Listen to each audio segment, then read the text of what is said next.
तत्सवितुर्वरं रूपं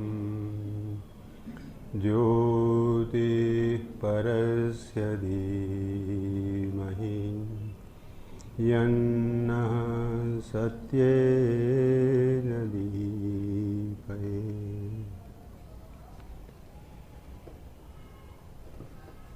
પૂજ્ય શ્રી માકડ સાહેબ, શ્રી પરાશરભાઈ, વડીલો અને આ અધ્વર જ્ઞાન યજ્ઞના સહયાત્રીઓ, આજે આપણે 7 દિવસની યાત્રા કરી અને છેલ્લા દિવસની પૂર્ણાહુતિમાં આવી પહોંચ્યા છીએ. આપણે હજુ સાવિત્રીનો અડધો જ ભાગ પૂરો કર્યો છે અને બીજો અડધો ભાગ કરી શકાય એમ છે નહીં. એટલે આજે આવતીકાલના અનુસંધાનની અંદર જે ઉપયોગી વસ્તુ છે એની વાત આપણે આજે કરીશું. આજે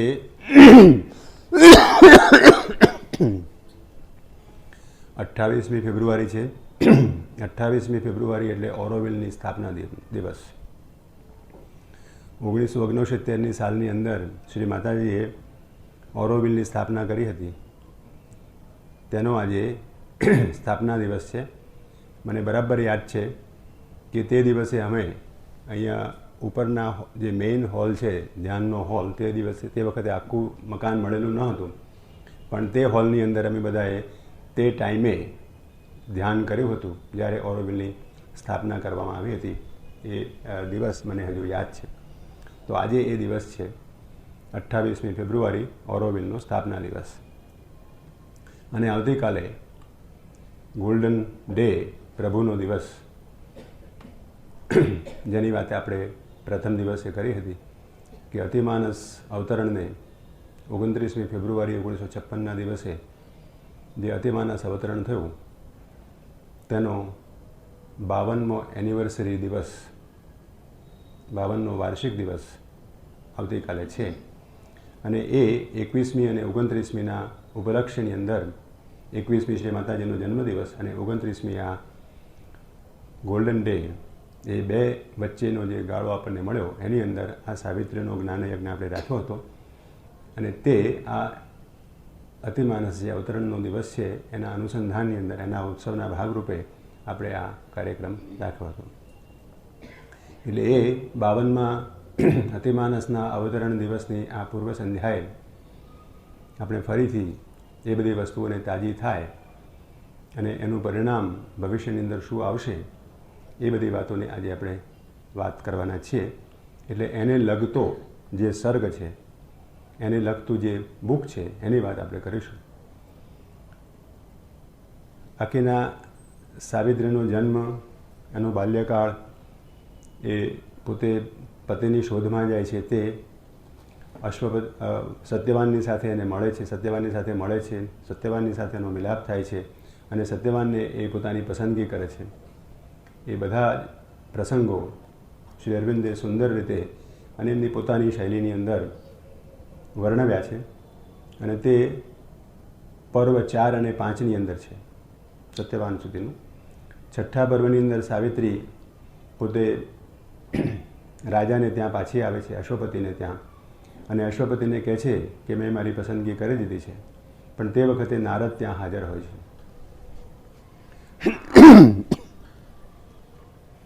નારદનું પાત્ર ઓરિજિનલ કથામાં છે, કથાનકની અંદર શ્રી અરવિંદને લીધું છે, પણ નારદની આધ્યાત્મિક અસ્તિત્વ છે. શ્રી અરવિંદે એમના પત્રોની અંદર આ લખ્યું છે કે the mother saw him at the borderline between the અધિમનસ એન્ડ અતિમનસ. ઓવરમાઇન્ડ અને સુપરમાઇન્ડની બોર્ડર લાઇન ઉપર આ નારદ ઋષિનું અસ્તિત્વ છે. એ તે ભૂમિકા ઉપર રહેતા હોય છે. એટલે નારદનું આધ્યાત્મિક અસ્તિત્વ એ કોઈ કપોલકલ્પિત પાત્ર નથી, પણ એમનું આધ્યાત્મિક અસ્તિત્વ છે. અને મને ચર્ચામાં થોડીક જવું તો કદાચ અસ્પષ્ટ, એટલે એમ કે થોડીક વસ્તુ થોડી ક્લિયર થશે કે આ પૃથ્વી ઉપર વૈયક્તિક ઉત્ક્રાંતિ અને સામૂહિક ઉત્ક્રાંતિ બે હેન્ડ ઇન હેન્ડ ચાલતી હોય છે. એટલે માણસ અનેક જન્મો લઈને પોતાની ઉત્ક્રાંતિ કરે છે, પણ એની સાથે સાથે માનવની ઉત્ક્રાંતિ, માનવ જાતિની ઉત્ક્રાંતિ, આ પૃથ્વી ઉપર માનવની ઉત્ક્રાંતિ થતી હોય છે. એટલે પૃથ્વી ઉપર માનવની ઉત્ક્રાંતિ આધ્યાત્મિકતા તરફ જતી હોય છે. પણ કેટલાક આત્માઓ એવા હોય કે બધા આગળ ચાલી જતા હોય, બધાના કરતાં બહુ આગળ ચાલી જતા હોય. એ આગળ ચાલી જાય એટલે શું થાય કે પૃથ્વી ઉપર એ ઉત્ક્રાંતિની શક્યતા ન હોય તો એ ઉત્ક્રાંતિની શક્યતા જ્યાં સુધી પૂરી પાડવામાં ન આવે ત્યાં સુધી એમને જે પોતે કંઈ પ્રાપ્ત કર્યું હોય તે જગતોની અંદર જઈને નિવાસ કરવો પડે. નારદનો કેસ, આવા ઘણા કેસીસ આપણે કરી શકીએ. જે શ્રી અરવિંદ આપણને કાલે વાત કરી કે આઈ સો ધ ઓમ્નિપોટેન્સ ફ્લેમિંગ પાયોનિયર્સ, કે આવા ઘણા મહાપુરુષો, ઘણા મહાન આત્માઓ પૃથ્વી પર અવતરવાની માટે થનગની રહ્યા છે. આ બધા આત્માઓ આપણે એવી રીતે કલ્પી શકીએ કે એ લોકોએ આ પૃથ્વી ઉપર જ્યારે હાજર હશે, પૃથ્વી ઉપર એમનું અસ્તિત્વ હશે, ત્યારે એમણે ઘણી બધી આગળની પ્રગતિ કરી નાખી હશે. અને એ આગળની પ્રગતિ કરી અને પૃથ્વી ઉપર હવે અતિમાનસની શક્યતા છે નહીં, અત્યાર સુધી હતી નહીં. એટલે આગળની જે ઉત્ક્રાંતિ છે એ આગળની ઉત્ક્રાંતિ એ લોકો કરી શકે નહીં. માટે એ લોકો કોઈ એ જગતોની અંદર નિવાસ કરે અને પછી જ્યારે અહીંયા આગળ અતિમાનવ ઉત્ક્રાંતિની શક્યતા ઊભી થાય ત્યારે ફરી પાછા અહીંયા આગળ આવે અને એ આવીને એમની ઉત્ક્રાંતિ આગળ વધારે. એટલે વૈયક્તિક ઉત્ક્રાંતિ અને સામૂહિક ઉત્ક્રાંતિ એ બે સાથે સાથે ચાલતી હોય છે. શ્રી અરવિંદ આશ્રમની અંદર આપણને બધાને જાણીને ઘણો આનંદ થાય કે સુખદેવજી શ્રી અરવિંદ આશ્રમમાં હતા, જનક રાજા શ્રી અરવિંદ આશ્રમની અંદર હતા. આવા ઘણા બધા મહાન આત્માઓ શ્રી અરવિંદ આશ્રમમાં આવેલા, પણ એ આ જ કારણે કે એમણે જે પ્રગતિ કરી હતી એ પ્રગતિને આગળ વધારવા માટે એ લોકો આવ્યા હતા. તો નારદ ઋષિનું આ આધ્યાત્મિક અસ્તિત્વ છે. નારદ ઋષિ તે વખતે આ અશ્વપતિના પેલેસમાં આવે છે. એનું આખું વર્ણન શ્રી અરવિંદે કર્યું છે અને એના ઉપર R.Y. દેશપાંડેએ એક આખું પુસ્તક લખ્યું છે કે the heavenly sage comes down from heaven to Ashwapati's palace. સ્વર્ગમાંથી, સ્વર્ગની ઉચ્ચ ભૂમિકાઓ ઉપરથી એ અશ્વપતિના પેલેસ પર આવીને ઊભા રહે છે. એ કયા કઈ ભૂમિકાઓમાંથી પસાર થાય છે અને કઈ કઈ ભૂમિકાઓમાંથી પસાર થતી વખતે જે પંચતન્માત્રાઓ છે,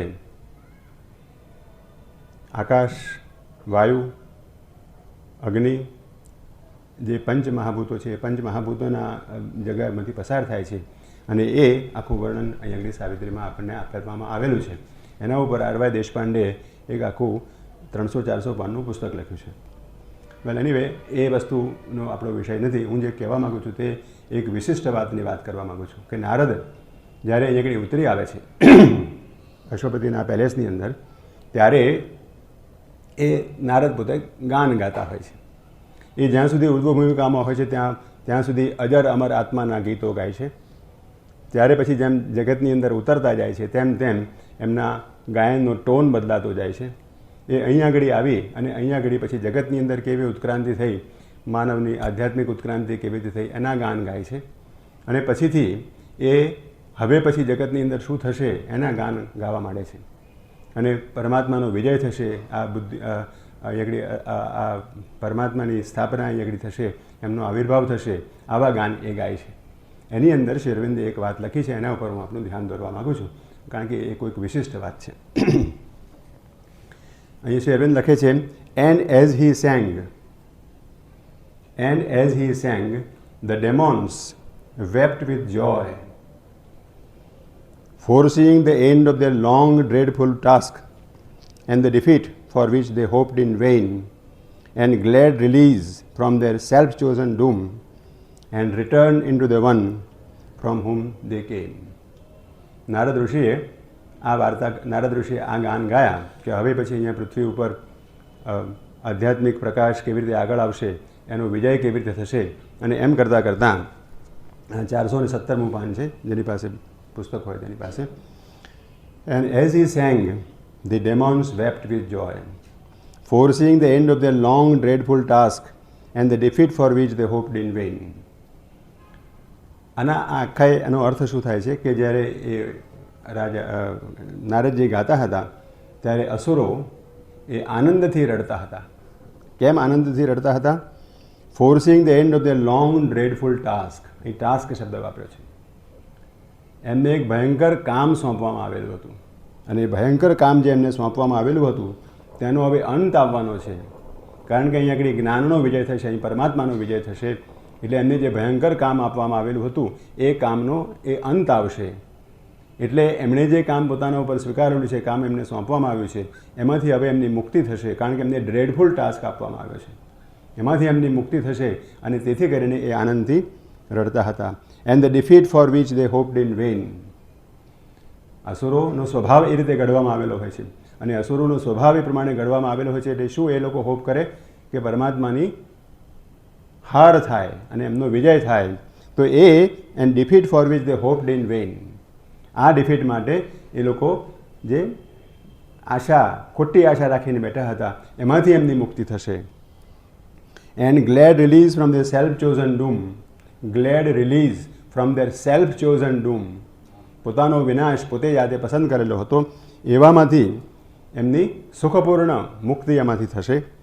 and return into the one from whom they came. અને એક પરમાત્મા, એકમેવા દ્વિતીયમ બ્રહ્મ, જ્યાંથી એમનો આગમન થયું હતું, જેમાંથી એમનો પ્રાદુર્ભાવ થયો હતો, ત્યાં આગળ એમનું પાછું જવાનું થશે એ જાણીને એ આનંદથી રડતા હતા. એટલે અસુરોને પણ કામ સોંપવામાં આવેલું હોય છે. અસુરો આ એક જગતનો નિયમ છે કે જગતની અંદર માનવ જાતિના આગમન પછીથી કોઈ પણ વસ્તુની સ્થાપના કરવી હોય કે કોઈ પણ વસ્તુનું નિરસન કરવું હોય, કોઈ પણ વસ્તુનો નિકાલ કરવો હોય, તો એને વ્યક્તિએ એને પોતાના ઉપર લેવું પડે છે. અને જો એ વ્યક્તિ એને પોતાના ઉપર લે તો એ વ્યક્તિ દ્વારા અહીં આગળ એની સ્થાપના થાય છે કે એનું નિરાકરણ થાય છે. હવે આ પ્રકાશની સ્થાપના કરવા માટે તો અવતારો અને આ બધા પૈગંબરો અને આ બધા આવે છે. અવતારો એના માટે આવે છે, એ પ્રકાશની સ્થાપના કરવા માટે આવે છે, ડિવિનિટીની સ્થાપના કરવા માટે આવે છે. પણ જે અચિત છે, જે અંધકાર છે, જે રાત્રિ છે, એ રાત્રિના જે પરિબળો છે, એ રાત્રિના અને અંધકારના પરિબળોનું નિરસન, એનું નિરાકરણ, એના ઉપર વિજય પ્રાપ્ત કરવાનું તે કેવી રીતે થાય? તો somebody has to take it upon himself. એને કોઈએ વ્યક્તિગત રીતે પોતાના ઉપર લઈ લેવું પડે અને વ્યક્તિગત રીતે પોતાના ઉપર લઈ અને દિવ્ય શક્તિ સાથે લડવું પડે અને દિવ્ય શક્તિ સાથે લડી અને પોતે ડિફીટ થવું પડે અને એ ડિફીટ થાય ત્યારે એ વસ્તુનું નિરાકરણ, આ નિરસન થઈ શકે. આપણા પુરાણોની અંદર જે વાર્તાઓ છે કે સનતકુમારો ગોલોકમાં ગયા અને ત્યાં આગળ ગયા ત્યારે દ્વારપાળ તરીકે જય વિજય નામના પાર્ષદો હતા અને એ પાર્ષદો એમને પેસવા ના દીધા એટલે ગુસ્સે થયા. ગુસ્સે થઈને એમને શ્રાપ આપ્યો કે જાઓ તમે પૃથ્વી ઉપર જઈને પડો. પછી એમણે કંઈક કોમ્પ્રોમાઇઝ કર્યું અને કોમ્પ્રોમાઇઝ કરીને કહ્યું કે તમારા 3 જન્મો થશે અને એ 3 જન્મોની અંદર તમે ભગવાન મારવા માટે આવશે. હવે આ વાત કંઈ લોજિકલી સમજાય એવી નથી. આ વાત કંઈ લોજિકલી સમજાય એવી નથી. કારણ કે જો એ અસુરો હોય ખરેખર અને અસુરોને આપણે ઘૃણા કરતા હોઈએ તો એમને મારવા માટે ભગવાનને કેમ આવવું પડે? એને મારે તો ગમે તે રીતે મારી શકાય.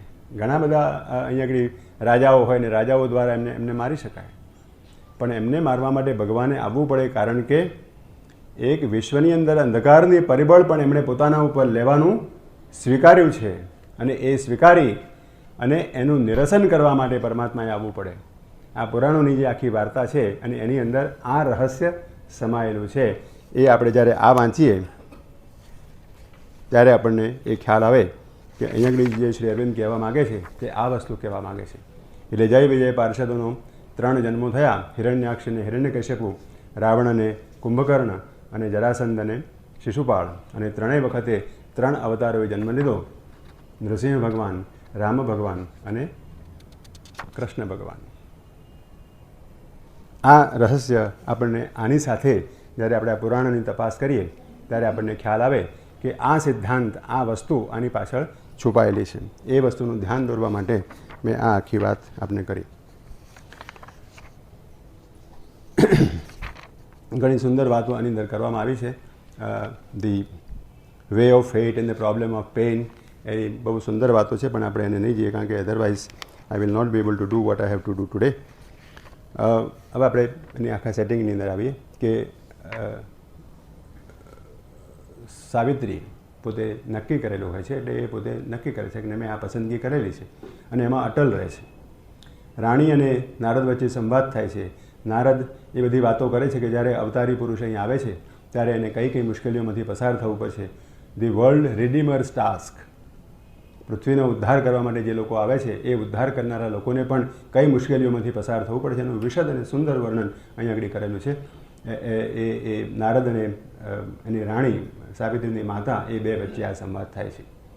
ત્યાર પછી એ વાત આખી પૂરી થઈ જાય છે. સાવિત્રીને પોતાને સાસરે જાય છે અને ત્યાં આગળ પછીથી જે ઓરિજિનલ કથાની અંદર એ ત્રિરાત્ર ઉપવાસ કરે છે. 3 દિવસના ઉપવાસ કરે છે અને 3 દિવસ ઊભી રહે છે. ઓરિજિનલ કથામાં આવું કહેલું છે કે 3 દિવસ ઊભી રહે છે, ઊભા રહેવાનું એ વ્રત લે છે. એ જે આખો યોગ છે એ યોગને અહીં શ્રી અરવિંદ 7મા book book of the yoga એ 7મા પર્વની અંદર આખું વર્ણવેલું છે. શ્રી અરવિંદે જે આખો યોગની વાત કરી અને આ યોગની વાત કરી એ બેની અંદર થોડોક ભેદ છે, એ આપણે વાત કરીને આપણે આગળ વધીએ. શ્રી અરવિંદે જે યોગની વાત કરી આખો અશ્વપતિનો યોગ, જે આખું આપણે અડધી લગભગ સાવિત્રીની અંદર આ 12, 15 અને 4, 19, 19 અને 3, 22 સર્ગોની અંદર જે આપણે અશ્વપતિના યોગની વાત કરી એ અશ્વપતિનો યોગ એ ઉર્ધ્વારોહણનો યોગ છે. એ મનની ભૂમિકાઓ ઉપરથી સહસ્રારમાં થઈ અને એલ્યુમેન્ટ માઇન્ડ, ઇન્ટ્યુટિવ માઇન્ડ અને ઓવર માઇન્ડમાંથી સુપર માઇન્ડ તરફ જાય છે. એવી જ એક બીજી મૂવમેન્ટ આપણા હૃદય કમળની અંદર થઈ શકે છે. હૃદયની અંદર સાયકિક બિઈંગ છે. એ સાયકિક બિઈંગની અંદર આપણી હૃદય કમળની અંદર જો ધ્યાન કરીએ તો ત્યાંથી આપણે અંદર જઈ શકીએ છીએ અને અંદર જઈને આપણી અંદર રહેલું જે સાયકિક બિઈંગ છે એ સાયકિક બિઈંગની સાથે આપણે સાક્ષાત્કાર કરી શકીએ છીએ. એનો સાક્ષાત્કાર કરી અને જો એની પાછળ પછી આગળ જઈએ તો કોસ્મિક કોન્શિયસનેસ, વૈશ્વિક ચેતનાની સાથે મળીએ છીએ અને એ વૈશ્વિક ચેતના અને આ જે ઉર્ધ્વની ચેતના એ તો બધી પછી સરખી જ હોય છે. કારણ કે it is with reference to us that we are talking કે આપણે ઉર્ધ્વમાં જવું કે આપણે અંદર જવું. આપણી જે ચેતના છે એ આપણી ચેતનાના રેફરન્સથી, કારણ કે આપણા જે કેન્દ્રો છે, જે યોગ ચક્રો છે એ યોગ ચક્રો આપણી ઉપર બતાવવામાં આવ્યા છે અને આપણી નીચે બતાવવામાં આવ્યા છે, એક લાઇનમાં બતાવવામાં આવ્યા છે. એટલે એના અર્થમાં આપણે ઉર્ધ્વારોહણની વાત કરીએ છીએ. અધરવાઇઝ ઉર્ધ્વારોહણ કે અંદર જવું કે એવું કશું હોતું નથી.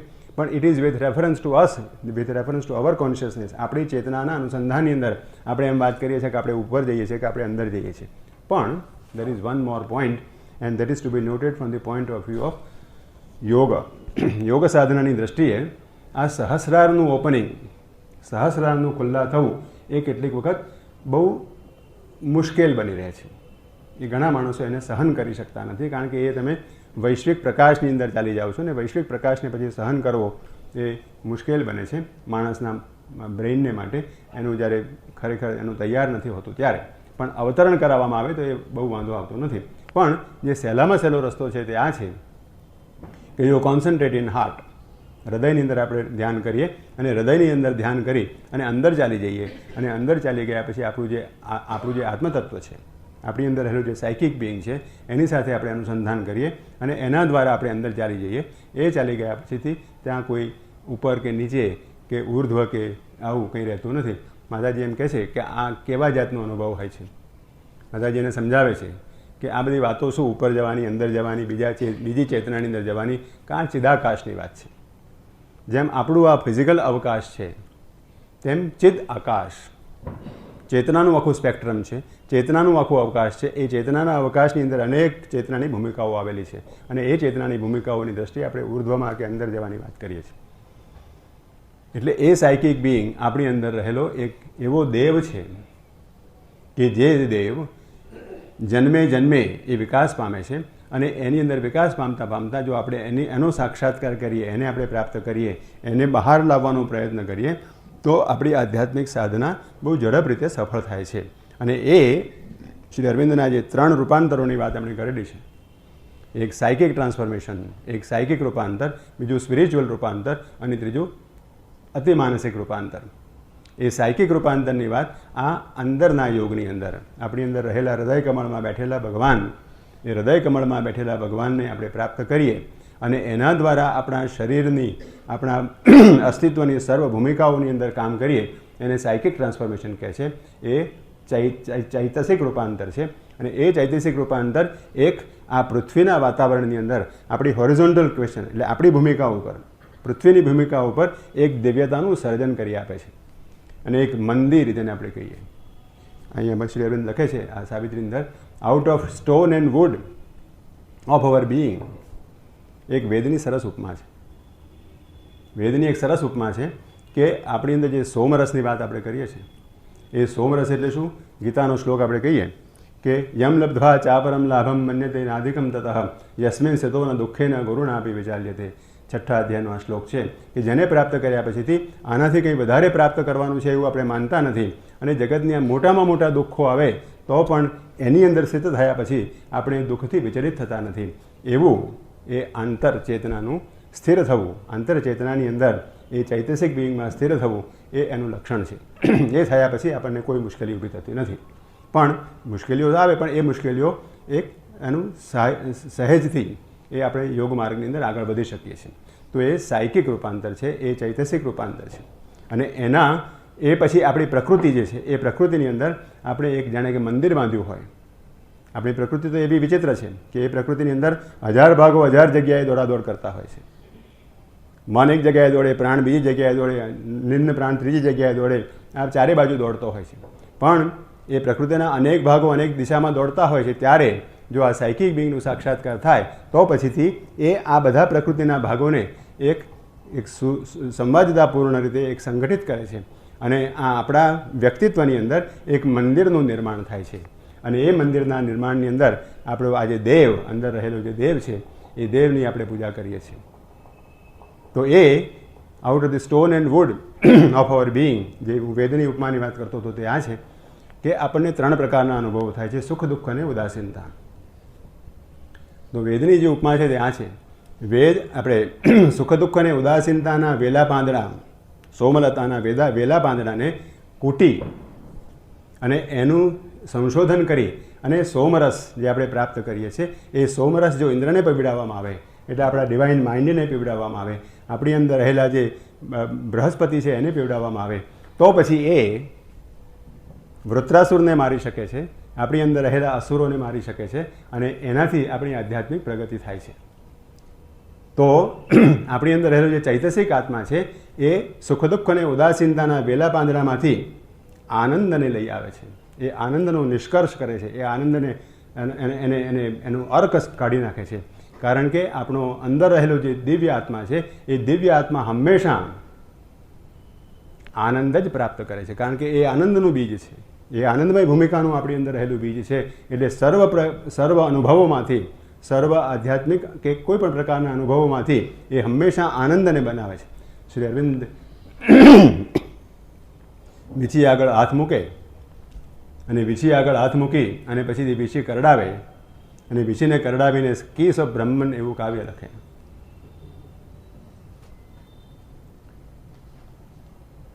એ લંપ આખો ગોળો, પેલો અફીણનો ગોળો ખાઈ જાય ને એમને કોઈ અસર થાય નહીં. એ વાવાઝોડું બહાર વહેતું હોય, પુષ્કળ વાવાઝોડું બહાર ચાલતું હોય અને શ્રી અરવિંદના રૂમની અંદર જાણે માતાજીને એમ લાગે, માતાજીએ લખ્યું છે આ પોતે, કે એમના રૂમની અંદર જાણે કે આ વાવાઝોડું એમના પેપર્સ બધા આગા પાછા કરી નાખશે. એટલે હું ત્યાં જોવા ગઈ તો કે એમના રૂમની અંદર એટલી બધી સઘન શાંતિ કે વાવાઝોડું ત્યાં પ્રવેશ ના કરી શકે. પણ જ્યારે એમનો પગ ભાગ્યો ત્યારે એમને પૂછ્યું સામેથી કે આ કેવી રીતે થયું? તમે આટલા બધાને એમ કે આ કરો છો તો તમને કેમ આવી રીતે થયું? તો શ્રી અરવિંદે કહ્યું કે it was an accident, I did not expect it.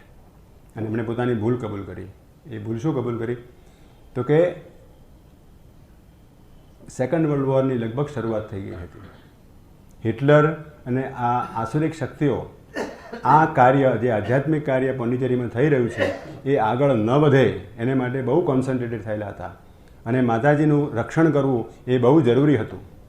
એટલે I was preoccupied with mother's protection. અને મેં એમ માની લીધું કે આ આધ્યાત્મિક આ આસુરી શક્તિઓ મારા ઉપર હુમલો કરવાની હિંમત નહીં કરી શકે. આ મારી ભૂલ હતી. મારા ઉપર હુમલો કરવાની એ હિંમત નહીં કરી શકે. એ જે મેં માની લીધું એ મારી ભૂલ હતી. હું માતાજીની પ્રોટેક્શન કરવાની અંદર રહ્યો અને એમણે મારા ઉપર આક્રમણ કર્યું. અને એ હું એને માટે I did not expect it and therefore I could not convert. એ પગ ભાગી ગયો, હાડકું ભાગી ગયું. એ હાડકું ભાગી ગયેલી જે પરિસ્થિતિ હતી એ પીડા, જે શારીરિક પીડા હતી, એનું હું આનંદમાં કન્વર્ઝન ન કરી શક્યો, કારણ કે એ એક એક્સિડન્ટ હતો.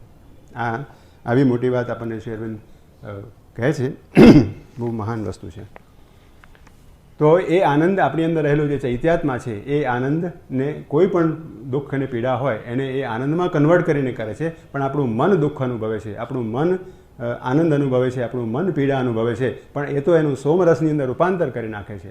આનંદનો જે બીજ છે આપણી અંદર રહેલો છે, તો જો આપણે એની અંદર જો આપણે સ્થિત થઈએ, એનો સાક્ષાત્કાર કરીએ, એની અંદર સ્થિત થઈ જઈએ, તો પછીથી આ બાહ્ય પરિબળો છે, એ બાહ્ય પરિબળો આપણને કોઈ રીતે અડચણ કરી શકતા નથી. આ યોગનું રહસ્ય છે. એ આખી વાત કે સાવિત્રી એ અંદરમાં જાય છે, અંદર જઈ અને આ સાયકિક બિંગનો સાક્ષાત્કાર કરે છે, વગેરે વગેરે થાય છે. ત્યાર પછી જે દિવસ અશ્વપતિના સત્યવાનના મૃત્યુનો આવે છે, તે દિવસે એ જંગલમાં જાય છે અને એનું મૃત્યુ થાય છે. એ બધી વાત થઈ ગઈ. એ યમ સાથે વાર્તાલાપ થાય છે. યમ સાથે વાર્તાલાપ થાય છે. એની અંદર શ્રી અરવિંદે જે ફેરફાર કર્યો છે પોતાના કથાનકની અંદર, કથાનકથી જે કથાની અંદર જે વાત છે તેમાં શું છે કે સાવિત્રી આ રીતે શરૂઆત કરે છે. સાવિત્રી યમ સાથે થોડોક વખત ચાલે છે. એ ચાલીને પછી એમ કહે છે, એ આર્ગ્યુમેન્ટ કરે છે સાવિત્રી, કે સંતો જે હોય ને એ સારા માણસોની સાથે આપણે થોડાક પગલાં ચાલીએ એટલે પછી એની સાથે મિત્રતા થઈ જાય છે. આ આપણો સામાન્ય પરિચય છે. થોડા વખત આપણે એની સાથે ચાલીએ, એમની સાથે થોડી આમ તેમ વાતો કરીએ એટલે પછી એમની સાથે મિત્રતા થઈ જાય છે. તો હે ધર્મરાજા, હું તારી સાથે આટલા ડગલા ચાલીને આટલે દૂર સુધી આવી, હવે મારો તારી સાથે મિત્રતા થઈ ગઈ, અને હવે એટલે હું તને જે કહેવા માગું છું તે તું સાંભળ. એમ કરીને એને અનુનયથી, વિનમ્રણીથી, ધર્મયુક્ત વાક્યોથી એનું મન હરી લે છે અને એની પાસેથી આ વરદાનો મેળવે છે. અને છેવટે સત્યવાનનું પણ એને જીવંત કરવાનું પણ વરદાન મેળવે છે. એટલે આ ધાર્મિક ભૂમિકા ઉપર આખો માહોલ વેદવ્યાસે રચેલો છે. અને ધર્મયુક્ત વાક્યોથી એ ધર્મરાજનું મન જીતી લે છે અને ધર્મરાજ પાસેથી એ સાવિત્રીને પાછા મેળવવાનું વરદાન મેળવે છે. અહીં આગળ તો શ્રી અરવિંદને આ સાવિત્રીનો ઉપયોગ આપણે જેમ પહેલી વાત કરી હતી તેમ કે આ કથાનકની અંદર પણ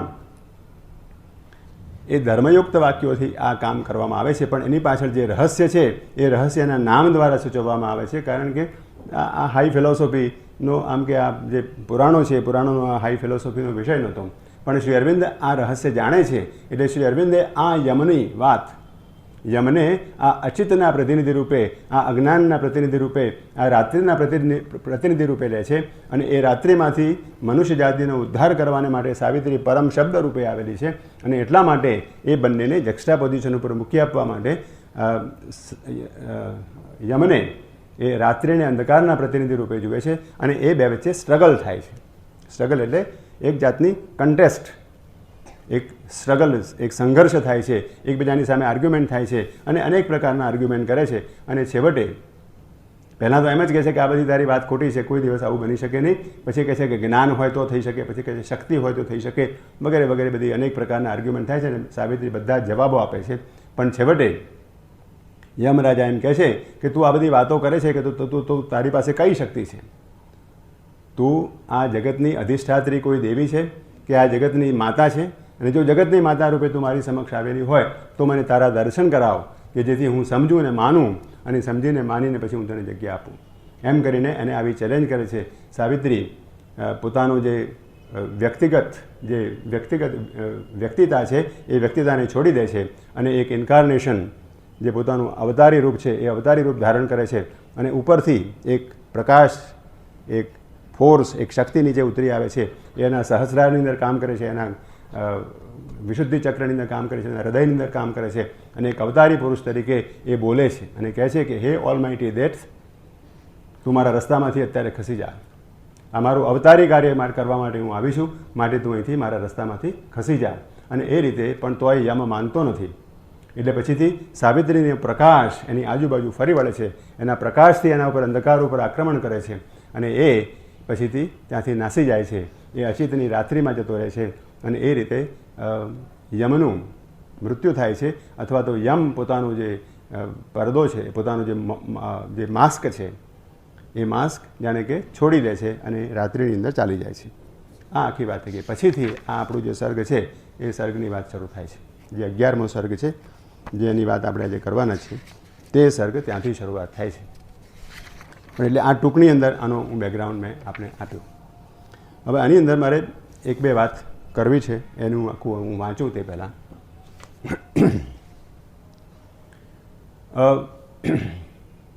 આ જે આખી વર્ણન છે એ વર્ણન બહુ ઊંચી કક્ષાનું છે. બહુ ઊંચી કક્ષાનું એટલે એ જાણે કે ઉર્ધ્વના જગતો છે, એ જગતોનો જે પ્રકાશ છે, એ જગતો કયા પ્રકારના છે, એ જગતોનું વર્ણન શ્રી અરવિંદે અહીંયા આગળ કરેલું છે. સાથે સાથે આજે રોજ હું પેલો આગળ મંત્ર બોલું છું ને, તત્સવિતુર વરમ રૂપમ જ્યોતિ પરસ્ય ધીમહિ યન્નઃ સત્યેન દીપયેત, એ શ્રી અરવિંદનો ગાયત્રી મંત્ર છે. એ શ્રી અરવિંદના ગાયત્રી મંત્રની અંદર જે આપણી ટ્રેડિશનલ ગાયત્રી છે એ ગાયત્રીની અંદર તત્સવિતુર વરેણ્યમ છે. હવે ગાયત્રી મંત્રના જે છંદ છે એ છંદની અંદર 8-8 અક્ષરના 3 પાદ હોય છે, ત્રિપાદ ગાયત્રી કહેવામાં આવે. અને 8-8 અક્ષરના 8-8 સિલેબલના 3 પાદ હોય છે. તો અહીંયા આગળ તમે જુઓ તો તત્સવિતુર વરેણ્યમ એમાં 7 અક્ષરો છે, 7 સિલેબલ છે. એટલે 8ની અંદર જે 7 થઈ ગયા એટલે પછી એક ઉણપ રહે છે. એટલે આપણી સામાન્ય પરિભાષાની અંદર કહીએ કે ત્યાં છંદોભંગ થયેલો છે. તત્સવિતુર વરેણ્યમ, તત્ સવિતુર વરેણ્યમ 7 અક્ષર થાય છે. એટલે એ છંદોભંગ પહેલા પાદની અંદર છે. એટલે 24 અક્ષરો જે આપણે ગાયત્રીના કહીએ છીએ એ ગાયત્રીના 24 અક્ષરો નથી, એ 23 અક્ષરો છે. વેદની અંદર જ્યાં આગળ આ મંત્ર આવે છે ત્યાં આગળ પાદપૂર્તિ તરીકે ઓમકાર લખેલો છે. અને એટલા માટે એને નિશ્ચિત ગાયત્રી છંદ કહેવામાં આવે છે. શ્રી અરવિંદે આ તત્સવિતુર વરેણ્યમની જગ્યાએ વરમ રૂપમ કર્યું છે. તત્સવિતુર વરમ રૂપમ, બીજા પાદની વાત પછી કરીશું. તત્સવિતુર વરમ રૂપમ કર્યું છે. એટલે કે એ સૂર્ય ભગવાનનું ઉત્તમમાં ઉત્તમ રૂપ, તત્સવિતુર વરમ રૂપમ જ્યોતિ પરસ્ય ધીમહિ, એ પરમ પરમાત્માની જ્યોતિરૂપ જે પરમ રૂપ છે, વરમ રૂપમ જ્યોતિ પરસ્ય ધીમહિ, એ પરમ પરમાત્માનું જે જ્યોતિ સ્વરૂપ એવું ઉત્તમમાં ઉત્તમ રૂપ છે એનું અમે ધ્યાન કરીએ છીએ. તત્સવિતુર વરેણ્યમ ભર્ગઃ નહીં, તત્સવિતુર વરેણ્યમ ભર્ગની વાત નથી. અને એ વરમ રૂપમ જ્યોતિ પરસ્ય ધીમહિ યન્નઃ સત્યેન દીપયેત, ત્યાં આગળ છે ધિયો યો નઃ પ્રચોદયાત. હવે એમાં એક માસ્ટર ઇન્વર્ઝન છે, બહુ માસ્ટર, બહુ સ્કિલફુલી આ આખી વસ્તુ શ્રી અરવિંદે કરી છે. અને થોડીક એની ઉત્પત્તિની કથા આપણે થોડી કરી દઈએ. કારણ કે શ્રી અરવિંદે આ ગાયત્રી મંત્ર કેવી રીતે લખ્યું એની પણ એક કથા છે, એની પણ એક હકીકત છે. એ હકીકત એવી છે કે જ્યારે લિયોનાર્દો દ વિન્સી હતા શ્રી અરવિંદ, ત્યારે એ લિયોનાર્દો દ વિન્સી વિશે એવું કહેવામાં આવે છે કે એ પછી ઇટલીમાંથી ફ્રાન્સ આવે છે, પેરિસમાં આવે છે અને લુઈ XIV રાજ્યનો રાજ્યાશ્રયી બને છે. અને લુઈ XIV ત્યાં આગળ એ પોતાનો દેહ છોડે છે અને લુઈ XIV હાથની અંદર એ પોતાનો દેહ છોડે છે. આવી એની ઓટોબાયોગ્રાફી છે. તો એ જ્યારે લિયોનાર્દો દ વિન્સી હતા ત્યારે જ્યાં લુઈ XIV હતો તે મદ્રાસની અંદર એક વકીલ થઈને આવે છે, એમનું નામ યાદ આવશે, હા, દોરાસ્વામી તરીકે એક મોટા વકીલ હોય છે. એ જ્યારે શ્રી અરવિંદ પોંડિચેરી જાય છે ત્યાર પછી એમની સાથે પરિચય થાય છે. અને એ મોટા વકીલ હતા એટલે એ આવે જાય ને મળે. પછી એક રજવાડાનો કેસ આવ્યો. જ્યારે રજવાડાનો કેસ આવ્યો ત્યારે શ્રી અરવિંદને પૂછ્યું કે આ કેસ આવ્યો છે તો હું શું કરું? તો કહે છે લે હાથમાં કેસ લે અને પછી જો એમ કે આ લાઈન ઉપર તું લડ, તો આ લાઈન ઉપર તું લડીશ તો એમ કે તને આ રીતે લડી શકાય એમ. પછી એ કેસ હાથમાં લે છે અને રજવાડાનો કેસ એ ઇંગ્લેન્ડ જઈને, લંડન જઈને એ રજૂ કરે છે અને એ કેસમાં જીતી જાય છે. એ કેસની ફી તે જમાનાની અંદર 1 લાખ રૂપિયા હતી.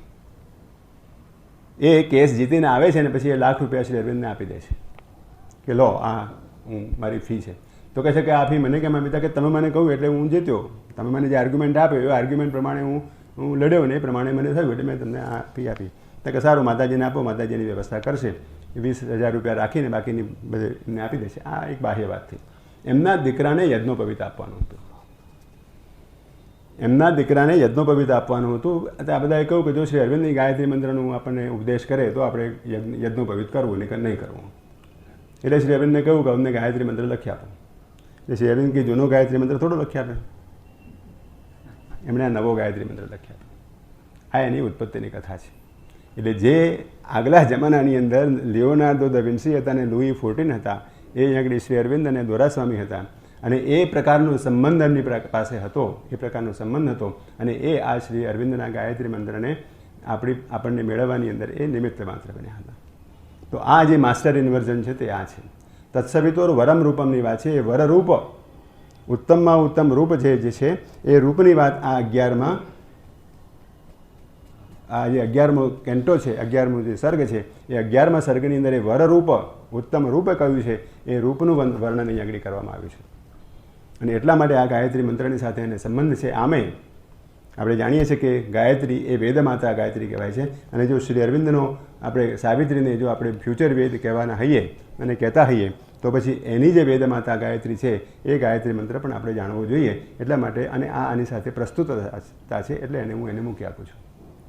તો તત્સવિતોર વરમ રૂપમ જ્યોતિ પરસ્ય ધીમહિ યન્નઃ સત્યેન ધીપયેત ધિયો યોનઃ પ્રચોદયાત. જે આખો ઇન્વર્ઝન છે તે અહીંયા આગળ છે. ધિયો યોનઃ પ્રચોદયાત યન્નઃ સત્યેન ધીપયેત. આ બે જે છેલ્લો પાદ છે એ પાદની આપણે કમ્પેરિઝન કરીએ તો આનો અર્થ શું થાય કે વિશ્વામિત્રના ગાયત્રી મંત્રની અંદર આપણને એમ કહેવામાં આવે છે કે અમારી બુદ્ધિને પ્રેરણા કરો. તત્સવિતુઃ એ સૂર્યનારાયણનું જે વરેણ્યમ વર્ગ છે, જે વરવા યોગ્ય એવું તેજ છે, તે અમારી બુદ્ધિને પ્રેરણા કરો. અને બુદ્ધિ એટલે મન પ્રાણ શરીર નેતા. મન અને પ્રાણ એટલે પ્રાણ શરીર નેતા. પ્રાણ અને જે શરીર છે, આપણું જે બાહ્ય અસ્તિત્વ છે, એ બાહ્ય અસ્તિત્વનો જે નેતા છે એ બુદ્ધિ છે. તો એ બુદ્ધિને પ્રેરણા કરે એટલે એ પ્રકાશ બુદ્ધિ દ્વારા, બુદ્ધિના માધ્યમ દ્વારા નીચે ઉતરી આવે. એ બુદ્ધિને પ્રેરણા કરે કે જેથી કરીને એ પ્રેરણા આ શરીર અને પ્રાણને દોરવાની અંદર એને કામ લાગે. પણ સીધે સીધું અવતરણ એ પ્રકાશનું આ મન અને પ્રાણની અંદર થઈ શકે એવું તે વખતે જગતની અંદર તૈયારી નહોતી. હવે શ્રી અરવિંદ કહે છે કે યન્નઃ સત્યેન દીપયેત. આ જે વરમ રૂપમ છે, જે જ્યોતિ સ્વરૂપ રૂપ છે, એ અમને દોરો, દીપિત કરો. ઇલ્યુમિનસ. યન્નઃ, નહ એટલે અમને. યત જે પ્રકાશ, જે વરરૂપ, અમને પ્રકાશિત કરો, અમને દીપિત કરો. દીપિતની અંદર એક ગૂઢાર્થ રહેલો છે, અમને પ્રજ્વલિત કરો. અને અમને પ્રજ્વલિત કરો કારણ કે એ જે છંદ છે એ છંદના અક્ષરોની સીમિતતા છે. એટલે દીપિત કરો, અમને પ્રજ્વલિત કરો, એટલે અમને put fire into us. એ જે વરરૂપ છે, એ વરરૂપનું જે જ્યોતિ સ્વરૂપ છે, એ અમને અમારા આખા અસ્તિત્વની અંદર નીચે લઈ આવો. અમને દીપિત કરો, પ્રજ્વલિત કરો, અને પ્રજ્વલિત કરીને એનું રૂપાંતર કરો. કારણ કે પ્રજ્વલિતની અંદર આખો એ ભાવ આવી જાય છે. આનો અર્થ શું થયો? આનો અર્થ એ થયો કે અત્યાર સુધીનો જે વિશ્વામિત્રનો ગાયત્રી મંત્ર હતો, એ જ્યાં સુધી અતિમનસનું સીધું અનુસંધાન જ્યાં સુધી પૃથ્વી પર ન થઈ શકે અને મનના માધ્યમ દ્વારા એ પ્રકાશને આપણે લાવવાનો હોય, તો મનના માધ્યમ દ્વારા એ પ્રકાશને આ મન પ્રાણ અને શરીરને તૈયાર કરવા માટે એ વિશ્વામિત્રનો ગાયત્રી મંત્રનો ઉપયોગ કરવાના હતા, આપણે કરતા હતા. હવે આપણી ઉત્ક્રાંતિ એવી કક્ષાએ આવેલી છે, માનવની ઉત્ક્રાંતિ, જ્યારે મનનું માધ્યમ આપણે છોડી દઈએ અને સીધું એ વરરૂપ સાથે જો આપણું અનુસંધાન થઈ શકે તો એ આપણને સીધું આપણું રૂપાંતર કરી શકે. એ આની પાછળનો ગૂઢાર્થ રહેલો છે. એટલે આપણે આખું એનું એક સમરી કરીએ તો એનો અર્થ એવો થાય કે અત્યાર સુધીના યુગની અંદર આ અતિમાનસ રૂપાંતરની કોઈ શક્યતા ન હતી. એટલે મનના માધ્યમ દ્વારા, મનની એજન્સી દ્વારા આપણા પ્રાણ અને શરીરને તૈયાર કરવા માટે, એ પ્રકાશને ઝીલવાને માટે તૈયાર કરવા માટે વિશ્વામિત્રનો ગાયત્રી મંત્ર હતો. હવે પછીના યુગોની અંદર આપણા મન પ્રાણ અને શરીરનું સીધું રૂપાંતર શક્ય છે. એ પરમ ચેતનાથી, એ પરમ જ્ઞાનથી, એ વરરૂપથી એ સીધું એની ઉત્ક્રાંતિ અને રૂપાંતર શક્ય છે. માટે શ્રી અરવિંદનો ગાયત્રી મંત્ર હવે પછીનો ગાયત્રી મંત્ર છે, હવે પછીના યુગોનો ગાયત્રી મંત્ર છે, એમ આપણે કહી શકીએ. આ એક વાત થઈ. હવે વરમ રૂપમની વાત કરીએ. વરમ રૂપમ એટલે ઉત્કૃષ્ટ એવું રૂપ. તત્સવિતુર વરમ રૂપમ જ્યોતિઃ. વરમ રૂપમ જ્યોતિઃ, જ્યોતિ સ્વરૂપ ઉત્તમ રૂપ, એનું અમે ધ્યાન કરીએ છીએ એવી વાત છે. શ્રુતવિદ આત્રેય, મારે વેદ ઉપર જવું પડશે એ સિવાય બીજો કોઈ રસ્તો જ નથી, અને મને છૂટ આપી દીધી છે એટલે વાંધો નથી. વરમ રૂપમ, શ્રુતવિદ આત્રેય વેદના પંચમ મંડળની અંદર મિત્રાવરણને ઉદ્દેશીને સૂક્ત છે. એ મિત્રાવરણને ઉદ્દેશીને સૂક્ત છે તે ઋતેન ઋતમ અપિહિતમ ધ્રુવમ વામ સૂર્યસ યત્ર વિમુંજન્ત્યશ્વાન દશશતા સહતસ્તુ તદેકમ દેવાનામ શ્રેષ્ઠમ વપુષામ પશ્યમ. શું કહે છે ઋષિ? કે ઋતેન ઋતમ અપિહિતમ, સત્ય દ્વારા સત્ય ઢંકાયેલું છે. ઋતેન ઋતમ અપિહિતમ, ઋત દ્વારા ઋત ઢંકાયેલું છે. સૂર્યસ યત્ર વિમુંજ્યત્યશ્વાન, જે સત્યનું ઘર છે એ સત્ય જ્યાં ઘડી તમે ઋતેને ઋતમ અપિહિતમ ધ્રુવમ વામ, વામ એટલે તમારા બંનેનું, મિત્રાવરણને ઉદ્દેશીને કહે છે તમારું સત્ય જ્યાં ઢંકાયેલું છે, તમારું સત્ય જે સત્ય વડે ઢંકાયેલું છે એ તમારું ઘર છે. અને એ તમે ઘરમાં જ્યારે પહોંચો છો તમારા પોતાના સ્વેદમે, વેદના પરિભાષા છે, વેદના શબ્દો છે, જો તમે તમારા ઘરમાં પહોંચો તો ત્યાં શું થાય? તમારા ઘોડા તમે છોડી નાખો. રથના જે ઘોડા હોય ત્યાં છોડી નાખે ને, ત્યાં જ છોડાય ને આપણાથી. એટલે ઋતેને ઋતમ અપિહિતમ ધ્રુવામ મામ સૂર્યસ્ય યત્ર વિમુંજ્યત્યશ્વાન દશશતા સહતસ્તુ, ત્યાં આગળ દશશતા સહતસ્તુ, 1000 કિરણો એક સાથે ત્યાં રહે છે. દશશતા સહતસ્તુ તદ એકમ, તે એક સ્વરૂપ છે. દેવાનામ શ્રેષ્ઠમ વપુષામ અપશ્યમ, એ ત્યાં આગળ દેવોનું શ્રેષ્ઠ એવું ઉત્તમ રૂપ અમે જોયું. તદેકમ દેવાનામ શ્રેષ્ઠમ વપુષામ અપશ્યમ, ત્યાં આગળ મેં દેવોનું ઉત્તમમાં ઉત્તમ રૂપ જ મેં જોયું. હવે મિત્રા, વરુણ, અર્યમન અને ભગ, આ 4 દેવો એ they are the guardians of the truth. એ સત્ય જગતના રક્ષકો છે. અને એ સત્ય જગતના રક્ષકો જ્યારે પોતાના ઘરે જાય છે, પોતાના ઋતની અંદર જ્યારે પોતાના સ્વયદમે જ્યારે જાય છે ત્યારે પોતાના ઘોડાઓને છોડી નાખે છે. અને ત્યાં આગળ દેવાનામ શ્રેષ્ઠમ વપુષામ અપશ્યમ, ત્યાં આગળ રૂપ શરીરને અમે જોયું. વપુષ એટલે શરીર, ત્યાં આગળ દેવાનામ શ્રેષ્ઠમ વપુષામ અપશ્યમ, આ રીતની વાત કરે છે. આ જે મંત્ર છે એ મંત્રનું જ ટ્રાન્સલેશન ઈશોપનિષદની અંદર આ 2 મંત્રોમાં છે. હિરણમયેન પાત્રેણ સત્યસ્યાપి હિતમ મુખમ તત્વમ પૂષણ અપાવૃણુ સત્યધર્માય દ્રષ્ટે.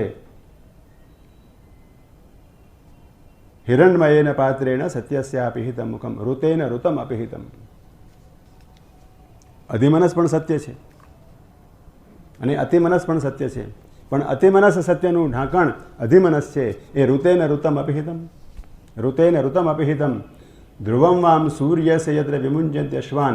પછીથી હિરણમયેન પાત્રેણ સત્યસ્યાપि હિતમ મુખમ તત્વમ પૂષણ અપાવૃણુ સત્યધર્માય દ્રષ્ટે. તો બરાબર છે. પછી બીજો શ્લોક, પૂષણ્ય કરશે યમસૂર્ય પ્રાજાપત્ય વ્યુહરશ્મિન સમૂહ તેજો યત્તે રૂપમ કલ્યાણતમમ તત્તે પશ્યામિ યોસા વસૌ પુરુષ સોહમસ્મિ. શું કહે છે?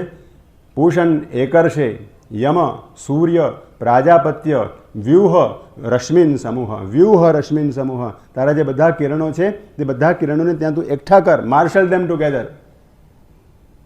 વ્યુહ રશ્મિન સમૂહ, દશશતા સહતસ્તુનું ટ્રાન્સલેશન થયું. ત્યાં આગળ 1000 કિરણો એકી સાથે રહે છે. એ કિરણોનું ઉદ્ગમ સ્થાન ત્યાં આગળ છે. સામાન્ય તો સૂર્યના કિરણો બધા ત્યાંથી જ આવે ને, એ ભૌતિક સત્ય છે. પણ દશશતા સહતસ્તુ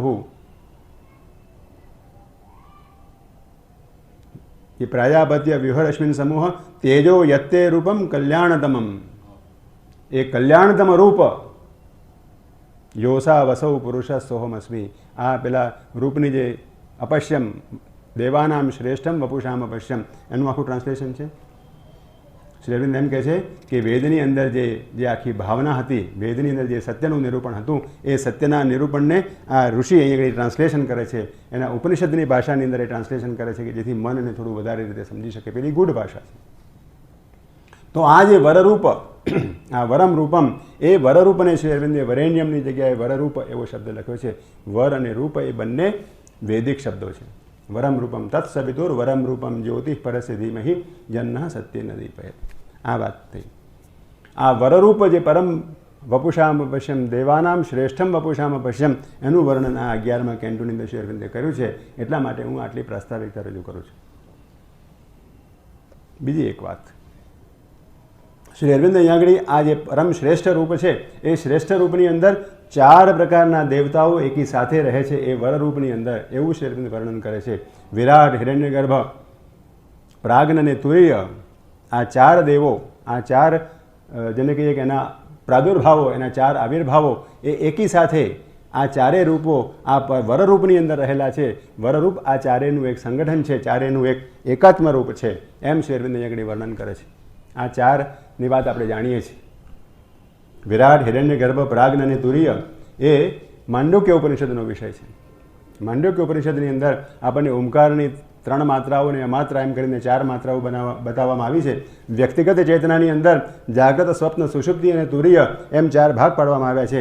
કોસ્મિક કોન્શિયસનેસની અંદર વિશ્વ, તેજસ, પ્રાગ્ન અને તુર્ય એમ 4 ભાગ પાડવામાં આવ્યા છે. જાગ્રતની અવસ્થાની સાથે વિરાટનું એટલે વિશ્વ એટલે વિરાટ, જાગ્રતની સાથે આ વિશ્વનું વિરાટનું અનુસંધાન છે. તેજસ, વિશ્વ તેજસ, તેજસ એટલે આપણી અંદર રહેલી ડ્રીમ સ્ટેટ. ડ્રીમ સ્ટેટ એટલે આપણે સ્વપ્નમય જગ્યા કહીએ છીએ. એ સ્વપ્નમય જગ્યા છે. તેની અંદર એ હિરણ્યગર્ભ, એની સાથે તેજસ, તેજસ એ હિરણ્યગર્ભની વાત છે. પ્રાગ્ન એટલે ઈશ્વર ચેતના. આપણે જ્યારે સૂઈ જઈએ, સુષુપ્તિની અવસ્થાની અંદર જઈએ, ત્યારે સુષુપ્તિ અવસ્થાની અંદર આપણને જાણે કે સૂઈ જતા હોઈએ, આપણી સર્વ વસ્તુ એની અંદર એનું અંદર આખી સમાઈ જતી હોય આપણી સર્વ ચેતના, એવું આપણને લાગે છે. એવી રીતે પ્રાજ્ઞની અંદર, પ્રાજ્ઞા એ ઈશ્વર ચેતના છે. એ ઈશ્વર ચેતનાની અંદર આ સમગ્ર જગતનું એક કેન્દ્ર છે અને એ કેન્દ્ર દ્વારા એ આખા એ જગતનું સંચાલન કરે છે. ઈશ્વર સર્વભૂતાનામ હૃદય શરીરનું તિષ્ઠતિ, એ પ્રાજ્ઞની વાત આપણને કરી છે. અને તુર્ય, એ તુર્ય એ તો અવ્યવહાર્યમ, વ્યપદેશમ વગેરે વગેરે જે નિરંજન નિરાકાર જે ચેતના છે એ ચેતનાની વાત કરી છે. એ અમાત્ર છે. આપણને ઘણી વખત આશ્ચર્ય થાય કે ગૌડપાદીય કારિકા, માંડુક્ય ઉપનિષદ ઉપર ગૌડપાદાચાર્ય કારિકા લખેલી છે. લગભગ 100 ઉપરાંત શ્લોકો લખેલા છે અને એ શ્લોકની અંદર એમણે અજાતિવાદનું પ્રતિપાદન કરેલું છે. આ અજાતિવાદ એટલે શું? ન નિરોધો ન ચોત્પત્તિર ન બધ્ધો ન ચ સાધક ન મુમુક્ષુર ન વૈ મોક્ષ ઇત્યેષા પરમાર્થતા. એટલે આ જગતની અંદર કોઈ મોક્ષે નથી, કોઈ મુમુક્ષુએ નથી, કોઈ મોક્ષ મેળવવાની વાત પણ ખોટી નથી. આ જગત જન્મ્યું જ નથી એમ વાત કરે છે અજાતિવાદ. આ જગત જન્મ્યું જ નથી. પણ આ જે ઉપનિષદની જે વાત છે એ ઉપનિષદની વાતની અંદર આવું ક્યાં કહેલું છે? અનિર્દેશમ, અવ્યપદેશમ વગેરે જે વાતો કરી એ તો તુર્યની વાત કરી, પણ તુર્યની વાત એકલી નથી. કારણ કે આ 4 વસ્તુઓ વિશ્વ, તેજસ, પ્રાજ્ઞ અને તુર્ય, અહીંયા આગળ જાગ્રત, સ્વપ્ન, સુષુપ્તિ અને તુર્ય, આ 4 અવસ્થાઓ પેરેલલ જાય છે વ્યક્તિગત ચેતનાની અંદર અને વૈશ્વિક ચેતનાની અંદર. તો આ 4 મળીને બ્રહ્મન બને છે. ઓમકારના આ 4 માત્રાઓ છે અને ઓમકારની 4 માત્રાઓ હોવાથી ઓમકાર એ જો બ્રહ્મનનું સ્વરૂપ છે તો એનું અભિવ્યક્તિ આ 4 માત્રાઓની અંદર થાય છે. અને એ 4 માત્રાઓની અંદર વ્યક્તિગત ચેતનાની અંદર તો વ્યક્તિગત ચેતના, સ્વપ્ન ચેતના અને સુષુપ્તિ ચેતના અને તુર્ય ચેતના એ પણ પરબ્રહ્મના સ્વરૂપો છે. અહીંયા આગળ વિશ્વ, તેજસ, પ્રાજ્ઞ અને તુર્ય, વિરાટ, હિરણ્યગર્ભ, પ્રાજ્ઞ અને તુર્ય એ પણ પરમાત્માના રૂપો છે. એ પરમાત્માની અભિવ્યક્તિઓ છે, પરમાત્માના પ્રાદુર્ભાવો છે. તો પછી અવ્યપદેશમ, અવિકાર્યમ વગેરે વગેરેની વાત ક્યાં આવી? તો ઘણી વખત અમારા જેવા પ્રોફેસરોને મશ્કરી કરવાનું મન થાય અથવા તો જાણે કંઈક એક રિવોલ્ટ કરવાનું મન થાય. એટલે ઘણી વખત આપણે ગૌડપાદાચાર્યને પ્રશ્ન પૂછીએ કે આ તમે અજાતિવાદની વાત કરી, વાત સાચી, પણ એનો અર્થ તો શું થાય કે તમે જગતનો નિષેધ કરો છો. એ નિષેધ કરો છો એટલે શું થાય કે તમે જ્યારે એ ચેતનામાંથી પાછા આવો, તમે સાધનાની અંદર, સમાધિની અંદર એ ચેતનાનો અનુભવ થાય એ બરાબર છે, પણ પછી જ્યારે તમે નીચે આવો ત્યારે તમારે ખીચડી ખાવી પડે છે કે નથી ખાવી પડતી? તો એ ખીચડી ખાવી પડે છે સાચી વાત કે ખોટી વાત? આ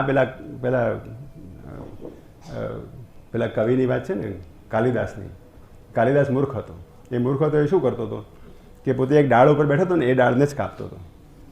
એટલે એ ડાળ કપાઈને પડી જાય ને તો પોતે એની સાથે નીચે પડી જાય. આ જે પરસિપિયન્ટ છે, the one who is perceiving the whole જગત, એ પરસેપ્શનનો જ, એ પરસિપિયન્ટનો જ નકાર કરે છે અજાતિવાદ. તો પછી આ રહ્યું જ ક્યાં પછીથી? It is with reference to you that you are talking about the world and its relation with the પરબ્રહ્મ પરમાત્મા. તો જો તમે તમારો જ નકાર કરો તો પછીથી જે મોક્ષ મેળવ્યો એ પણ સાચો છે કે નહીં એની ખાતરી શું? એટલે શ્રી અરવિંદ લાઈફ ડિવાઇનની અંદર લખે છે કે જ્યારે તમે મોક્ષ મેળવો છો ને, એ માયામાંથી મુક્તિ મેળવો છો, ત્યારે માયા તમારી આગળ આવીને અટ્ટહાસ્ય કરે છે કે તે શેમાંથી મુક્તિ મેળવી? તું તો પરબ્રહ્મ અને પરમાત્મા હતો, તું પરબ્રહ્મ અને પરમાત્મા ત્યાં મુક્તિ શેની મેળવી? માયા આવીને અટ્ટહાસ્ય કરે છે, તો તારી જે મુક્તિ છે એ પણ માયારૂપ ના હોઈ શકે એની ખાતરી શું? ખેર, આ બધી વાતો જવા દઈએ. મારો કહેવાનો ભાવાર્થ એ છે કે આ એક પાછળનું એક ઉપનિષદ આવે છે, 108 ઉપનિષદોમાં એક પાછળ એક ઉપનિષદ છે. એ ઉપનિષદની અંદર રામ અને હનુમાનનો સંવાદ છે. એ રામ અને હનુમાનના સંવાદની અંદર આ બધા જ્ઞાનના ઉપદેશ કરે છે. અને એની અંદર રામચંદ્રજી કહે છે હનુમાનજીને, માંડુક્યના અલમ, માંડુક્યનો જો તમે અભ્યાસ કરો તો ઇટ ઇઝ ઇનફ. પણ માંડુક્યનો અભ્યાસ એટલે એ તો એક યોગ સાયકોલોજીનું ઉત્તમમાં ઉત્તમ પુસ્તક છે. કારણ કે એ જાગ્રત ચેતનાની આખી વાત કરે છે, એ સ્વપ્ન ચેતનાની વાત કરે છે. સ્વપ્ન ચેતના એટલે પ્રચ્છન્ન ચેતના, પ્રચ્છન્ન ચેતનાની વાત કરે છે. એ જે પ્રાજ્ઞ ચેતના છે, વિશ્વની પ્રાજ્ઞ ચેતના આપણી અંદર રહેલો જે પરમાત્મા છે, એ પરમાત્માની વાત કરે છે અને તુરીયની વાત કરે છે. એવી રીતે વિશ્વની અંદર એ વિરાટ છે, એ જે હિરણ્યગર્ભ છે, વિશ્વ, તેજસ, પ્રાજ્ઞ અને તુરીય, એ 4 વૈશ્વિક ચેતનાઓની વાત કરે છે. It is A greatest book of યોગ સાયકોલોજી, માંડુક્ય ઉપનિષદ. અને એ 4 ચેતનાઓને એકી સાથે જે સમજે છે તે પરબ્રહ્મને ઋત અને સત્ય બંનેને એકી સાથે સમજે છે. ઈશાવાસી ઉપનિષદને જે કહેવામાં આવ્યું, વિદ્યામ ચ યસદ વેદો ભયમ સહ અવિદ્યા સહ મૃત્યુમ તીર્થવા વિદ્યામૃતમ અશ્નુતે. અવિદ્યા અને વિદ્યાને એકી સાથે સમજવી જોઈએ, એ આખી વાત આપણને એ કહેવામાં આવે છે. તો આ આખી વાત કર્યા પછીથી હવે આપણે અંદરથી વાંચીએ કે શ્રી અરવિંદ આપણને કઈ રીતે આખી વાત સમજાવે છે. હવે કેટલાક રહસ્યો છે, એ રહસ્યોની અંદર કેટલીક વાત હું આપણે કરું છું. શ્રી અરવિંદ અહીં વર્ણન કરે છે પરમ ચેતનાનું. સાવિત્રી, યમનું મૃત્યુ થઈ ગયું છે, યમ અલોપ થઈ ગયો છે, યમનું વિસર્જન થઈ ગયું છે, અને ત્યાં આગળ એ પોતે પોતાના સૂક્ષ્મ સ્વરૂપની અંદર, પોતાના દૈવી સ્વરૂપની અંદર એ ઉર્ધ્વ ચેતનાઓની અંદર રહેલી છે. અને એ ઉર્ધ્વ ચેતનાનું વર્ણન અહીં શ્રી અરવિંદ કરે છે. 672મું પાન છે. અને 672મા પાનની અંદર the 7 immortal earths were seen sublime, homes of the blessed, released from death and sleep, where grief can never come, nor any pang, arriving from self-lost and seeking worlds. 7 immortal earths, 7 અમર પૃથ્વીઓ ત્યાં હાજર હતી. પછી નીચે કહે છે, the lowest of these earths were still a heaven, translating into splendor of things divine the beauty and brightness of terrestrial scenes. આ ચેતનાની અંદર 7 અમર પૃથ્વીઓનું એને વર્ણન, એને દર્શન થાય છે. એ 7 અમર પૃથ્વીઓની અંદર જે સૌથી નીચેની પૃથ્વી છે એ પણ ડિવાઇન છે, એ પણ દિવ્ય છે. એની અંદર પણ દુઃખ, શોક, ઉદાસીન, દુઃખ, શોક વગેરે કશું જ છે નહીં, એ પણ દિવ્ય ચેતનાનું રૂપ છે. એ 7 અમર પૃથ્વીઓના દર્શન સાવિત્રીને થાય છે. 673મા પાન ઉપર, around the deathless nations moved and spoke, souls of a luminous celestial joy, faces of stark beauty, limbs of the molded ray, in cities cut like gems of conscious stone, and wonderful pastures, and on gleaming coasts bright forms were seen, eternity's luminous tribes. શું કહે છે? Around, સાવિત્રીની આજુબાજુનો જે વિસ્તાર હતો એ વિસ્તારની અંદર the ડેથલેસ Nations, Amartya રાષ્ટ્રો, અમર્ત્ય રાષ્ટ્રો, મૂવડ એન્ડ સ્પોક, એ લોકો ત્યાં ફરતા હતા અને એ લોકો વાતો કરતા હતા. Souls of a luminous celestial joy, એ પ્રકાશિત આનંદના દ્રષ્ટાઓ, આનંદના શરીરો. Souls of a luminous celestial joy, faces of stark beauty, સુંદરતા, સુંદરતાના સ્વરૂપો. લિમ્સ ઓફ એ મોલ્ડેડ રે, જ્યારે સૂર્યકિરણોમાંથી આખું શરીર બનાવાયું હોય એવા રાષ્ટ્રો, એવા રાષ્ટ્રોના રૂપો ત્યાં આગળ હતા. શ્રી માતાજીએ આ વાત કરી છે. શ્રી માતાજીએ આ વાત કરી છે. એવી એક ચેતના છે જ્યાં આગળ રાષ્ટ્રો, રાષ્ટ્રોના અધિકૃત અધિષ્ઠાતા દેવતાઓ એ એક થઈને નિવાસ કરે છે. ત્યાં આગળ રાષ્ટ્રો એક છે અને એ રાષ્ટ્રો પોતાની સાથે સંવાદિતાપૂર્ણ રીતે જીવે છે અને એ કરે છે. અહીં આગળ જે આપણને વિકૃતિઓ દેખાય છે, અનેક રાષ્ટ્રોની વચ્ચે સંઘર્ષો દેખાય છે, એ તો એનું વિકૃત રૂપ છે. અને એટલા માટે હ્યુમન યુનિટી ઇઝ અનિવાર્ય. હ્યુમન યુનિટીની જરૂરિયાત છે, કારણ કે આ સર્વ રાષ્ટ્રો ત્યાં આગળ હાર્મોનિયસલી આનંદપૂર્ણ રીતે દિવ્ય રીતે જીવતા હોય છે. તો આપણી અંદર એ દિવ્યતા લઈ આવવી, કારણ કે એ આપણું પ્રારૂપ છે, એ આપણું પ્રારૂપ છે. એ પ્રારૂપને અહીં લઈ આવવું એ વિશ્વના કાર્યની અંદર કરવાનું કાર્ય છે, અને એ અવશ્યંભાવી રીતે થવાનું છે, કારણ કે ઇટ ઇઝ અ પ્રોટોટાઇપ. તો એ માનવ એકતા એ અવશ્યંભાવી રીતે સિદ્ધ થઈને રહેશે, એમ જે શ્રી અરવિંદ વાત કરે છે તે આના આધારે કહે છે. બીજી એક વાત, તો એ રાષ્ટ્રો જો અમરતાના સુંદર સ્વરૂપો હોય, અમરતાના સુંદર સ્વરૂપો હોય, તો પછી એમાં એવું કેમ કહેવામાં આવ્યું કે ભારત દેશ એ આ સમગ્ર વિશ્વનો ગુરુ છે? એમાં પછી ઊંચ નીચે કેમ આવે? There are always hierarchies. કોઈ પણ વસ્તુની અંદર હંમેશા હાયરાર્કી હોય. આ ઉપનિષદની અંદર એક વાત આવે છે. ઉપનિષદની અંદર વાત એવી છે કે આપણી સર્વે ઇન્દ્રિયો હતી ને, એ ઇન્દ્રિયોને એવું થયું કે કાનને એમ થયું કે હું આ જે કાન છે ને એના વગર હું આ મારું શરીર ચાલે જ નહીં, આ શરીરને કોઈ રીતે કામ ના કરી શકે. એટલે કાનને એમ થયું કે હું જતો રહું અને પછી જોઉં કે મારા વગર કેવી રીતે ચાલે છે. એટલે કાન 1 વર્ષ માટે જતો રહ્યો. પછી આવીને જોયું તો બધું બરાબર હતું, કશું જ ફેર નહોતો પડ્યો. એવી રીતે આંખ જતી રહે છે, એવી રીતે જીભ જતી રહે છે, પણ બધું બરાબર ચાલે છે. પછીથી જે અંદરનો પ્રાણ હતો ને તે હવે પ્રાણને થયું કે હવે હું જવું એમ કહે. એટલે પ્રાણ જવાનો પ્રયત્ન કરે છે, અને પ્રાણ જવાનો પ્રયત્ન કરે છે. આ ઇન્દ્રિયો શિથિલ થઈ જાય છે, અને ઇન્દ્રિયો એમ કે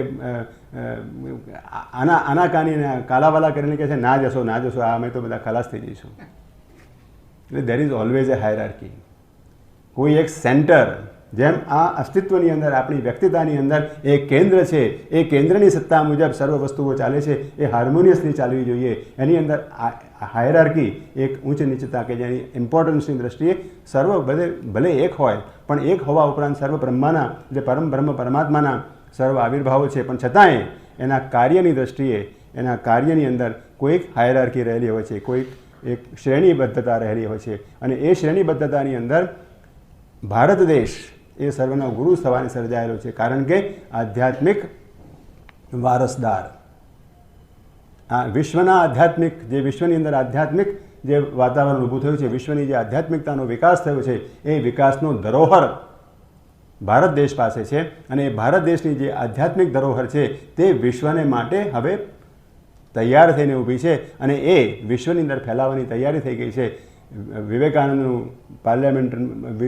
પાર્લામેન્ટ ઓફ રિલિજનની અંદર જવું એ આની શરૂઆત હતી. It was a great event that it foresaw that ભારતની આધ્યાત્મિકતા હવે વિશ્વની અંદર પ્રસરાવવાને માટે તૈયાર થઈને ઊભી છે.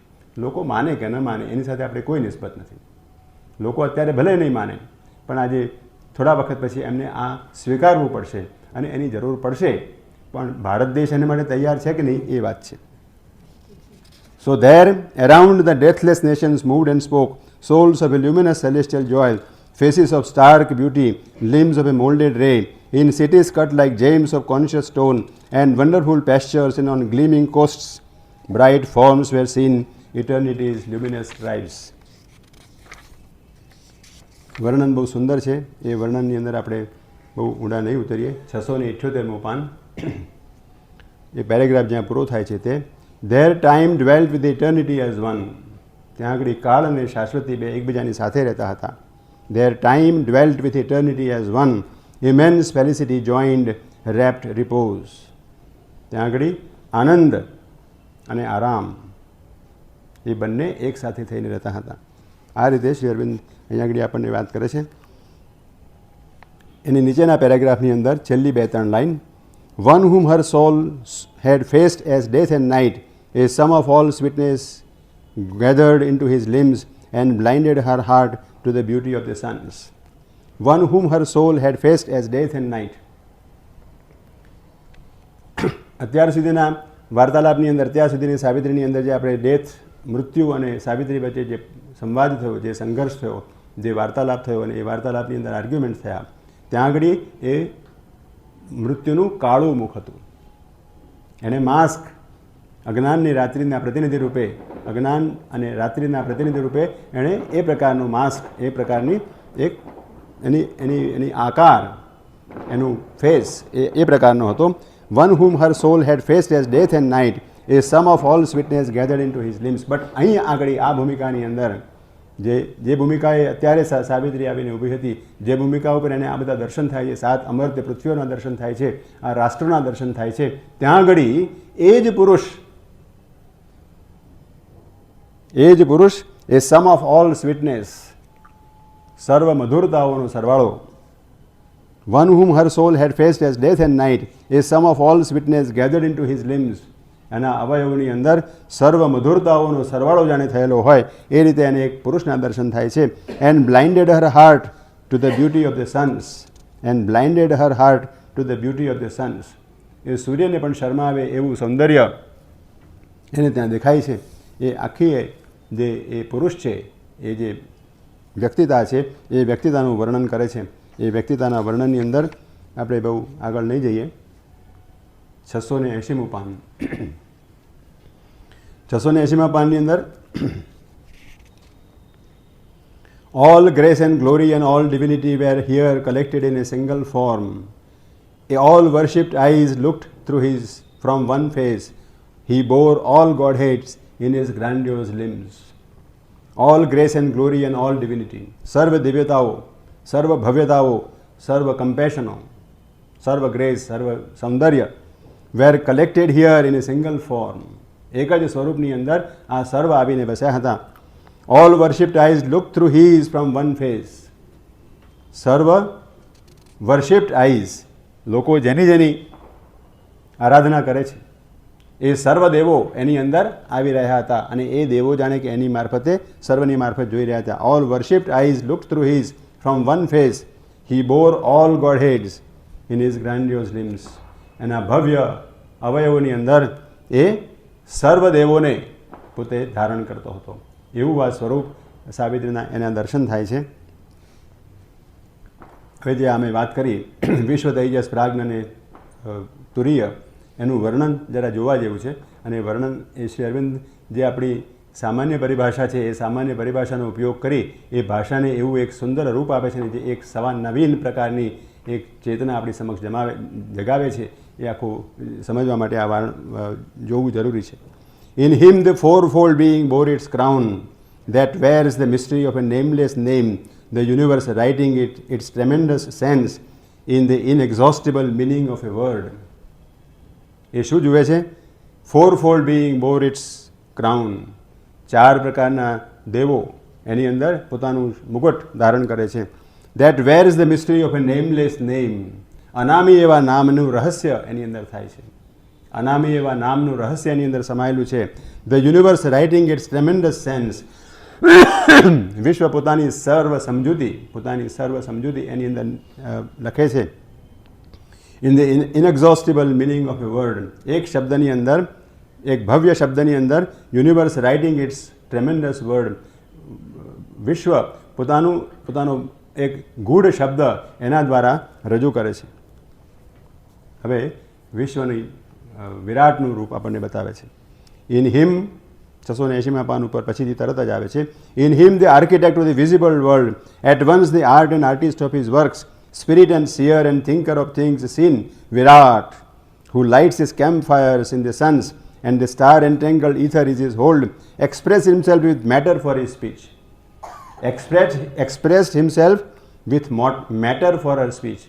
આ વિરાટ જે છે એ વિરાટ પોતે શું કરે છે? આ પદાર્થ તત્વ દ્વારા, આ જળ તત્વ દ્વારા પોતાની કથા કહે છે. Expressed himself with matter for his speech. એ જળતત્વના વાક્યો દ્વારા, જળતત્વના શબ્દો દ્વારા એ પોતાને રજૂ કરે છે. Express himself with matter for his speech. Objects are his letters. આ સર્વ વસ્તુઓ એના મૂળાક્ષરો છે. Forces are his words. વિશ્વની અંદર ચાલતી સર્વ શક્તિઓ એના શબ્દો છે. Events are the crowded history of his life. વિશ્વની અંદર બનતી ઘટનાઓ એના જીવનની કથાઓ છે. And sea and land are the pages of his tale. આ સાગરો અને આ પર્વતો એના જીવનની કથા છે. Matter is his means and his spiritual sign. He hangs the thought upon a lashes lift. પેલી લિયોનાર્ડો દ વિન્સી જે સુંદર લખ્યું પેલું કોનું ચિત્ર? મોનાલિસા. મોનાલિસાનું જે ચિત્ર રજૂ કર્યું છે એ ચિત્રની જે સ્માઇલ છે એના હોઠ ઉપર જે સ્માઇલ છે એ સ્માઇલની અંદર કેવા ભાવો આપણી અંદર ઊભા કરે છે. He hangs a thought upon a lashes lift in the current of blood makes flow the soul. લોહીની અંદર એ આત્માને વેવડાવે છે. His is the dumb will of atom and of clod. એટમની અંદર, અણુની અંદર અને આ માટીના ડેફાની અંદર જે શક્તિ રહેલી છે, જે સંકલ્પ રહેલો છે, તે સંકલ્પ આ વિરાટનો છે. His is the dumb will of atom and of clod, a will that without sense or motive acts. અને એ કેવી રીતે કામ કરે છે? એને કંઈ જ્ઞાન નથી, અણુની અંદર કંઈ જ્ઞાન નથી, પણ એની પાછળ એ ઇન્ટ્યુઇશન, એ વિરાટની શક્તિ કામ કરે છે. An intelligence needing not to think or plan, the world creates itself invincibly, for its body is the body of the Lord, and in its heart stands Virat, King of Kings. એની અંદર વિરાટ રહેલો છે અને એ વિરાટ રહેલો હોવાથી આ સર્વ matter દ્વારા, આ સર્વ જળ તત્વ દ્વારા એ પોતાની સમક્ષ રજૂ કરે છે. ઈશા વાસ્યમિદમ સર્વમ યત્કિંચ જગત્યામ જગત. આનું આખું ટ્રાન્સલેશન થયું. ઈશા વાસ્યમિદમ સર્વમ યત્કિંચ જગત્યામ જગત. આ જગતની અંદર જે કંઈ છે એ પરમાત્માને વસવા યોગ્ય છે. એ અત્યારે વિરાટ છે, પણ એ વિરાટનું જે વિરાટની જે દિવ્યતા છે એ દિવ્યતા એ ઈશ રૂપ થઈ અને જ્યારે એ પ્રગટ થાય ત્યારે અહીં આગળ દિવ્યતા લાવી શકાય. ઈશા વાસ્યમિદમ સર્વમ યત્કિંચ જગત્યામ જગત. આગળનું જે 681 પાનું પરથી શરૂઆત થાય છે તે હિરણ્યગર્ભની વાત છે. In him shadows his form the golden child who in the sun kept vast cradles his birth. Hiranyagarbha, author of thoughts and dreams. વિચારો અને સ્વપ્નો એનો કરતા. પ્રાજ્ઞ એટલે આપણે જે સ્વપ્ન ચેતના છે એવું વિશ્વની સ્વપ્ન ચેતના છે, વિશ્વની અંદર પ્રચ્છન્ન ચેતના છે જે પડદા પાછળ રહેલી છે. શ્રી અરવિંદ આ યોગ માર્ગની આ એક સિદ્ધિની વાત સમજવા જેવી છે કે જે આધ્યાત્મિક વિકાસ આપણી અંદર થાય છે એ વિકાસનું સ્થિર તત્વ બાહ્ય ચેતનામાં રહેતું નથી. શરૂઆતની અંદર એ બાહ્ય ચેતનાની અંદર કંઈક આભા આપણને દેખાય છે, કદાચ દેખાય તો પણ બાહ્ય ચેતનાની અંદર આધ્યાત્મિક સિદ્ધિઓનું જે લક્ષણ છે એ આધ્યાત્મિક સિદ્ધિઓની જે બાહ્ય દેખાવ એ કંઈ બાહ્ય દેખાવની અંદર નથી આવતો, એ જાગ્રત ચેતનાની અંદર નથી રહેતો. એ પ્રચ્છન્ન ચેતનાની અંદર રહેલી સબલિમિનલ કોન્શિયસનેસ છે જે આ હિરણ્યગર્ભ છે આપણી પાછળ, જે જાગ્રત અને સ્વપ્ન ચેતના છે. એ સ્વપ્ન ચેતના એટલે નિદ્રામાં આવે છે તે ચેતના નહીં, આપણને જે સ્વપ્ન આવે છે તે નહીં, પણ નિદ્રાની અંદર જ્યારે આપણે પસાર થઈએ છીએ, જ્યારે આખી રાત્રિ આપણે ઊંઘીએ છીએ ત્યારે કઈ ચેતનામાંથી પસાર થઈએ છીએ એ ચેતના એ સ્વપ્ન ચેતના છે. એ સ્વપ્ન ચેતના એટલે આ હિરણ્યગર્ભ વિશ્વની અંદર એ હિરણ્યગર્ભ રૂપે વાસ કરે છે. આપણી અંદર એ નિદ્રા રૂપે, એ સ્વપ્ન ચેતના રૂપે વાસ કરે છે. એ આપણી પ્રચ્છન્ન ચેતના છે. જે આપણે આધ્યાત્મિક જે કંઈ વાત કરીએ છીએ એ સર્વ ત્યાં રહેલું હોય છે, એનો વિકાસ થાય છે. એ સૂક્ષ્મ ચેતનાનો વિકાસ થાય છે. એ સૂક્ષ્મ ચેતના ત્યાં રહેલી હોય છે. અને જ્યારે આપણે ધ્યાન કરવા બેસીએ કે જ્યારે આપણે કોન્સન્ટ્રેશન કરીએ ત્યારે આપણે જો એના સંપર્કમાં આવી શકીએ તો ત્યાં આગળ આપણો જે આધ્યાત્મિક વિકાસ થયેલો હોય એની ભાળ, એની ઓળખાણ આપણે કરી શકીએ. પણ એ મોટે ભાગે he comes unseen into our darker parts and curtained by the darkness does his work. એ મોટે ભાગે પ્રચ્છન્ન ચેતના આપણાથી એક પડદા પાછળ રહેલી હોય છે અને પરમાત્માની શક્તિ આપણી અંદર કામ કરતી હોય છે, આપણી અંદર આધ્યાત્મિકતા હોય છે, ત્યારે પણ આપણને એનું જ્ઞાન હોતું નથી કે આપણે કેટલો વિકાસ કર્યો છે, કારણ કે પડદા પાછળ રહેલી છે. જેમ કાલે આપણે પેલી વાત કરી હતી પરમ દિવસે પેલા વિદ્યારણ્ય સ્વામીની, એવી વાત છે કે એને એ તો આધ્યાત્મિક પુરુષ હતો, એણે આટલા બધા ગાયત્રીના જપ કર્યા હતા, પણ એને પોતાને ખબર નથી કે મારી પાસે આટલી મોટી શક્તિ છે, કારણ કે એ પડદા પાછળ રહેલી હોય છે અને પડદા પાછળ એનો વિકાસ થતો હોય છે. એટલે આપણને જાગ્રત ચેતનાને એની અનુભૂતિ હોતી નથી જ્યાં સુધી એ બે વચ્ચેનો પડદો ના તૂટી જાય અને આપણે સ્વપ્નની અંદર એટલે કે આપણે સાધનાની અંદર આપણે એનો સંપર્ક ન કરી શકીએ.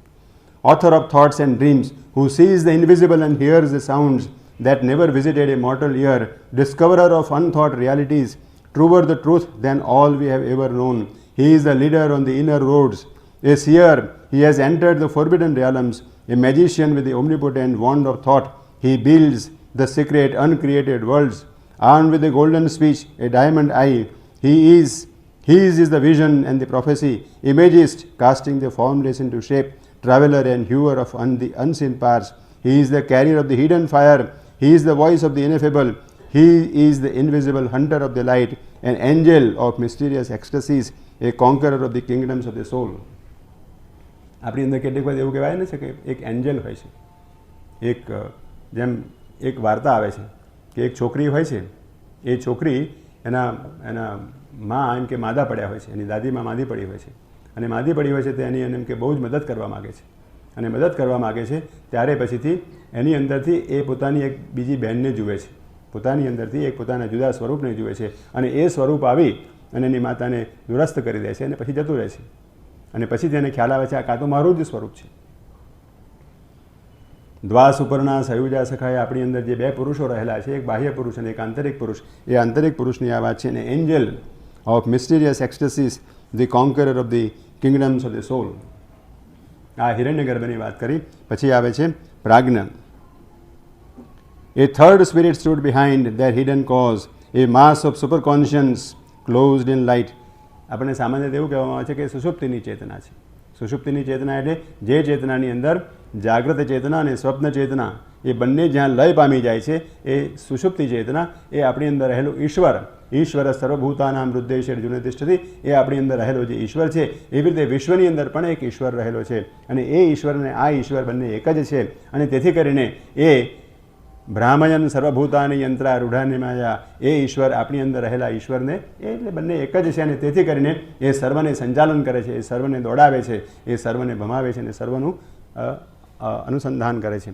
ઈશ્વર સર્વભૂતાનામ હૃદય જુનેતિષ્ઠતિ બ્રાહ્મયન સર્વભૂતાની યંત્રા રૂઢાની માયા. A third spirit stood behind their hidden cause, a mass of superconscience. પરમ ચેતનાનું સઘન રૂપ, a mass of superconscience closed in light, creator of things in his all-knowing sleep, all from his stillness came as grows a tree. He is our seed and core, our head and base. All light is but a flash from his closed eyes, and all wise truth is mystic in his heart. The omniscient ray is shut behind his lids. He is the wisdom that comes not by thought. His wordless silence brings the immortal word. He sleeps in the atom and the burning star. કેવી સુંદર કવિતાના કેટલા સુંદર રૂપો છે અહીંયા આગળ. He sleeps in the atom and the burning star. એ અણુની અંદર પણ રહેલો છે અને વિશ્વના મોટા મોટા સૂર્યોની અંદર પણ એ રહેલો છે. He sleeps in the atom and the burning star. He sleeps in man and God and beast and stone. Monosyllables. એક સિલેબલના વાક્યો છે. He sleeps in man and God and beast and stone. Because he is there, the inconscient does its work. Because he is there, the world forgets to die. He is the center of the circle of God. વિશ્વ ભગવાન રૂપી પરિઘીનું એ કેન્દ્ર છે. He is the circumference of nature's run, અને એની જે પરિઘી છે એ પ્રકૃતિ છે. He slumber is the almightiness in things. એની જે સુષુપ્તિ છે એ સર્વની અંદર રહેલી સામર્થ્ય છે, almightiness, omnipotence. Awake he is the eternal and supreme. અને જ્યારે જાગ્રત થાય છે ત્યારે શાશ્વત છે અને પરમ પરમાત્મા છે. પછી તુરીય. Above was the brooding bliss of the infinite, its omniscient and omnipotent repose, its immobile silence absolute and lone. All powers were woven in countless concords here. The bliss that made the world in his body lived. Love and delight were the head of the sweet form. એકડી summary કરી નાખી કે આ ચાર being આ રૂપની અંદર રહેલા હતા. જે વરમ રૂપમની આપણે વાત કરી, એ વરમ રૂપમ એની અંદર આ રહેલા હતા. પછીથી 683મું પાન. He seemed the widest of a boundless sky. He seemed the passion of a sorrowless earth. He seemed the burning of a world-wide sun. Two looked upon each other. Soul saw soul. Savitri અને આ પરમ રૂપ વરમ રૂપ એ એકબીજાની સામે જોયું અને એકબીજાની સાથે એક થઈ ગયા. આત્માએ આત્માને નિહાળ્યો.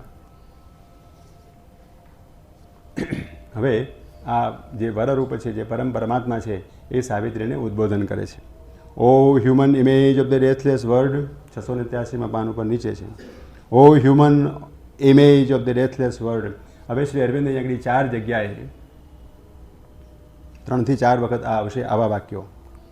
એ સાવિત્રીનું ઉદ્બોધન એ પરમ શબ્દ રૂપે કરે છે. સાવિત્રીનું ઉદ્બોધન જ પરમ શબ્દ રૂપે કરે છે. O human image of the deathless word. અમર્ત્ય એવા શબ્દની માનવ પ્રતિકૃતિ. અમર્ત એવા હો અમર્ત એવા શબ્દની માનવ પ્રતિકૃતિ એને આ રીતે ઉદ્દેશીને બોલાવે છે. How has thou seen beyond the topaz wall. પછી નીચે છે 683માં પાન ઉપર, I am the hushed surge of the jealous gods pursuing my wisdom's vast mysterious work seized in the thousand meeting ways of heaven. હું સર્વદેવો જ્યાં આગળ આવીને મને મળે છે એ દેવોનું આદ્ય સ્થાન, દેવોનું ઉત્પત્તિ સ્થાન હું છું. I am the hushed surge of jealous gods, pursuing my wisdom's vast mysterious work, seized in the thousand meeting of the heavens. I am the beauty of the unveiled ray, drawing through the deep roads of the infinite night, the unconquerable pilgrim soul of earth. 684માં પાન ઉપર બીજી line, I am the inviolable ecstasy. જેને તમે અતિક્રમી ના જઈ શકો એવો પરમ આનંદ એક્સ્ટસી એ હું છું. I am the inviolable ecstasy. Those who have looked on me shall grieve no more. જેણે મારા દર્શન કર્યા છે એ કદી જીવનની અંદર દુઃખી થશે નહીં. They shall grieve no more. 684માં પાન પર પછી આગળ, Heaven in its rapture dreams of perfect earth, earth in its sorrow dreams of perfect heaven. આવી વાત કોઈ લખી શકે? Heaven in its rapture dreams of perfect earth. સ્વર્ગ પોતાના આનંદની અંદર પૂર્ણતમ એવી પૃથ્વીના સ્વપ્ન સેવે છે, પણ અર્થ ઇન ઇટ્સ સોરો, પૃથ્વી પોતાના વિષાદની અંદર સંપૂર્ણ એવા સ્વર્ગના દર્શન કરે છે, સ્વર્ગની અભિપ્સા કરે છે. Dreams of perfect heaven. માણસ જગતની અંદર દુઃખી છે માટે એ એવા સ્વર્ગની કલ્પના કરે છે કે જે તે પોતાના વિષાદની અંદર એને મદદ કરી શકે, પણ હેવન સ્વર્ગ તો શું કરે છે? પૂર્ણરૂપ એવી પૃથ્વીના સ્વપ્ન સેવે છે. The two longing to join yet walk apart. એ સ્વર્ગ અને આ મનુષ્ય, આ પૃથ્વી, એ બંને એકબીજાની અભિપ્સા કરે છે, પણ એ અભિપ્સા કરીને એ બંને એક થવા માગે છે. The two longing to join yet walk apart. idly divided by their vain conceits, મિથ્યાભિમાન. idly divided by their vain conceits. They are kept from their oneness by enchanted fears. આપને સ્વર્ગની બીક લાગે છે, તમે ધ્યાન કરવા બેસજો અને પછીથી એવી કલ્પના કરજો કે હું આ સહસ્રારમાંથી બહાર નીકળી જાઉં છું અને આખા વિશ્વની અંદર જાણે હું વિશાળ થઈ જાઉં છું અને આ આકાશની અંદર એકલો જાણું છું. શ્રી અરવિંદે એક આગળ લખેલું છે, As a star and companion moves in heaven, unastonished by the immensities of space, travelling infinity by its own light, the great are strongest when they stand alone. એક તારો જેમ આખી અનંતતાની અંદર પોતે એકલો વહી જાય છે, એવી જ્યારે આપણે કલ્પના કરીએ તો આપણને બીક લાગશે, કારણ કે we are not used to it. So they are fears, enchanted fears, sundered mysteriously by miles of thought. They gaze across the silent gulf of sleep.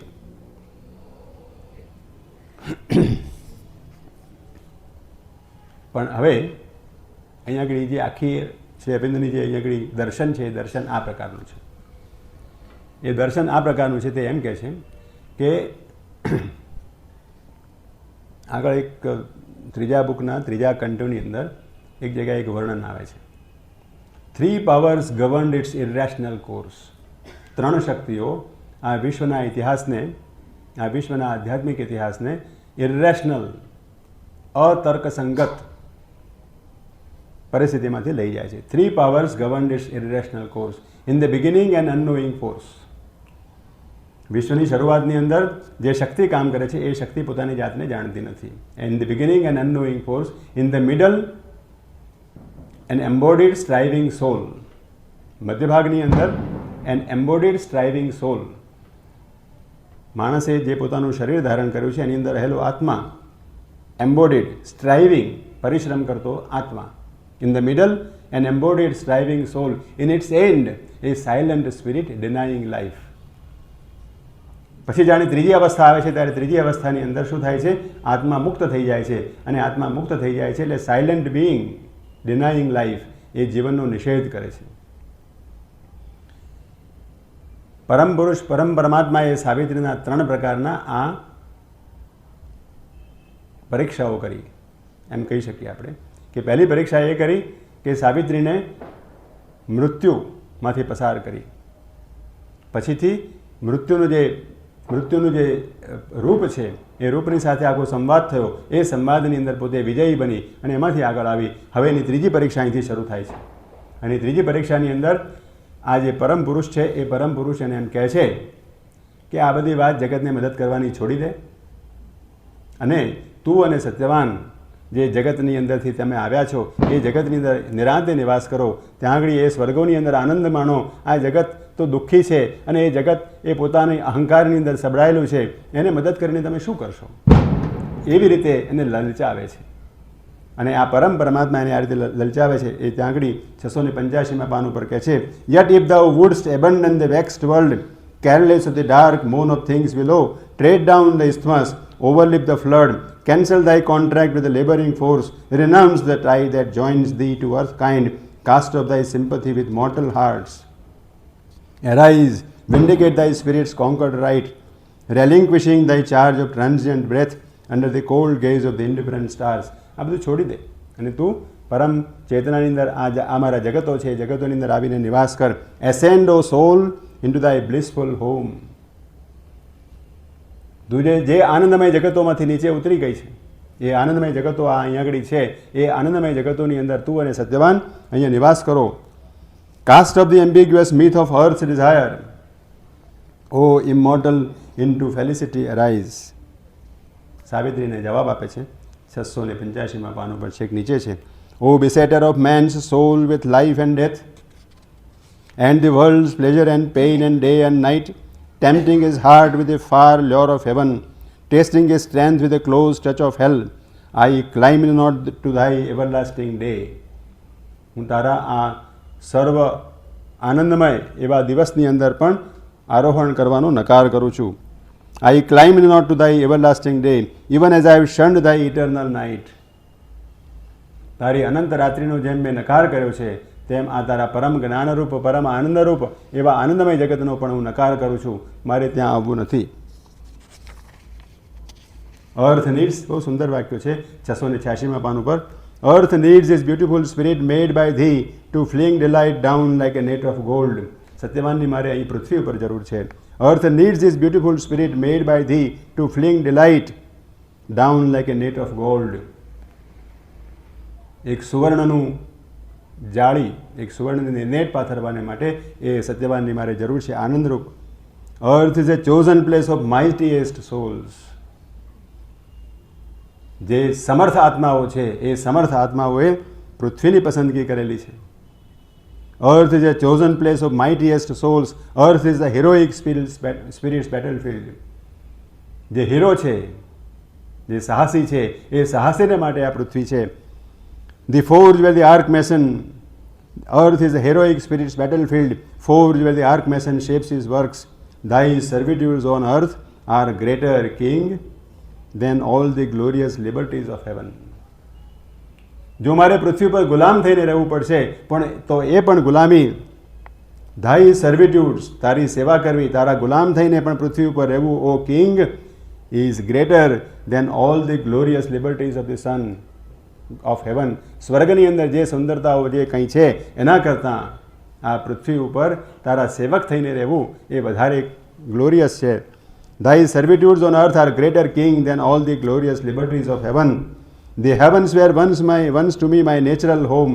I too have wandered in star-jeweled groves, paced sun-gold pastures and moon-silver swords, and heard the happier laughter of the dreams, and lingered under branches dropping myrrh. જો આગળ નીચે, there where the gods and demons battle in night, or wrestle on the borders of the sun, taught by the sweetness and the pain of life to bear the uneven strenuous beat of throbs against the edge of some divinest hope, stretch its arm out to embrace mankind. Too far thy heavens for me from suffering men. આ પૃથ્વી પર જે માનવ આત્મા જે દુઃખી થઈ રહ્યો છે એના પ્રમાણમાં આ તારા સ્વર્ગો તો બહુ દૂર છે, એ ત્યાં એ સ્વર્ગોમાં મારે આવવું નથી. Imperfect is the joy not shared by all.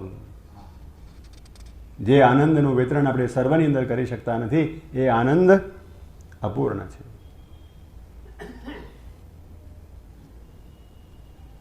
યમરાજાની સાથેના સંવાદની અંદર એક જગ્યાએ કહે છે, I am a delegate of the aspiring world.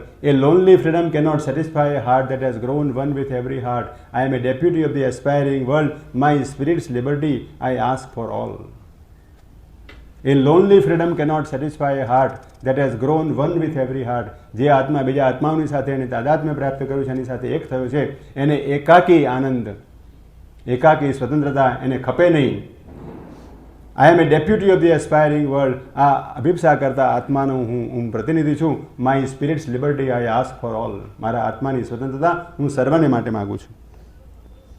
O to spread forth, O to encircle. આગળ 687માં પાનું પર નીચે છે, I know that I can lift man's soul to God. I know that he can bring immortal down. હું જાણું છું કે હું માણસના આત્માને ભગવાન તરફ ઉર્ધ્વમાં આરોહણ કરાવી શકું છું. અને આઈ નો દેટ સત્યવાન એ અમર્ત્ય તત્વને નીચે લાવી શકે એમ છે. માટે હું સત્યવાનને આ પૃથ્વી ઉપર માગું છું, નોટ એબાઉ. ફરીથી પરમ પરમાત્મા એ પરમ રૂપ એને આર્ગ્યુમેન્ટ કરે છે કે how shall earth nature and man's nature rise. 688માં પાન ઉપર, to the celestial levels yet earth abide. આ પૃથ્વી ચાલુ રહે, પૃથ્વી એમની એમ રહે અને પૃથ્વી ઉપરનો માનવ આવી રીતે આરોહણ કરે, એવું કેવી રીતે બની શકે?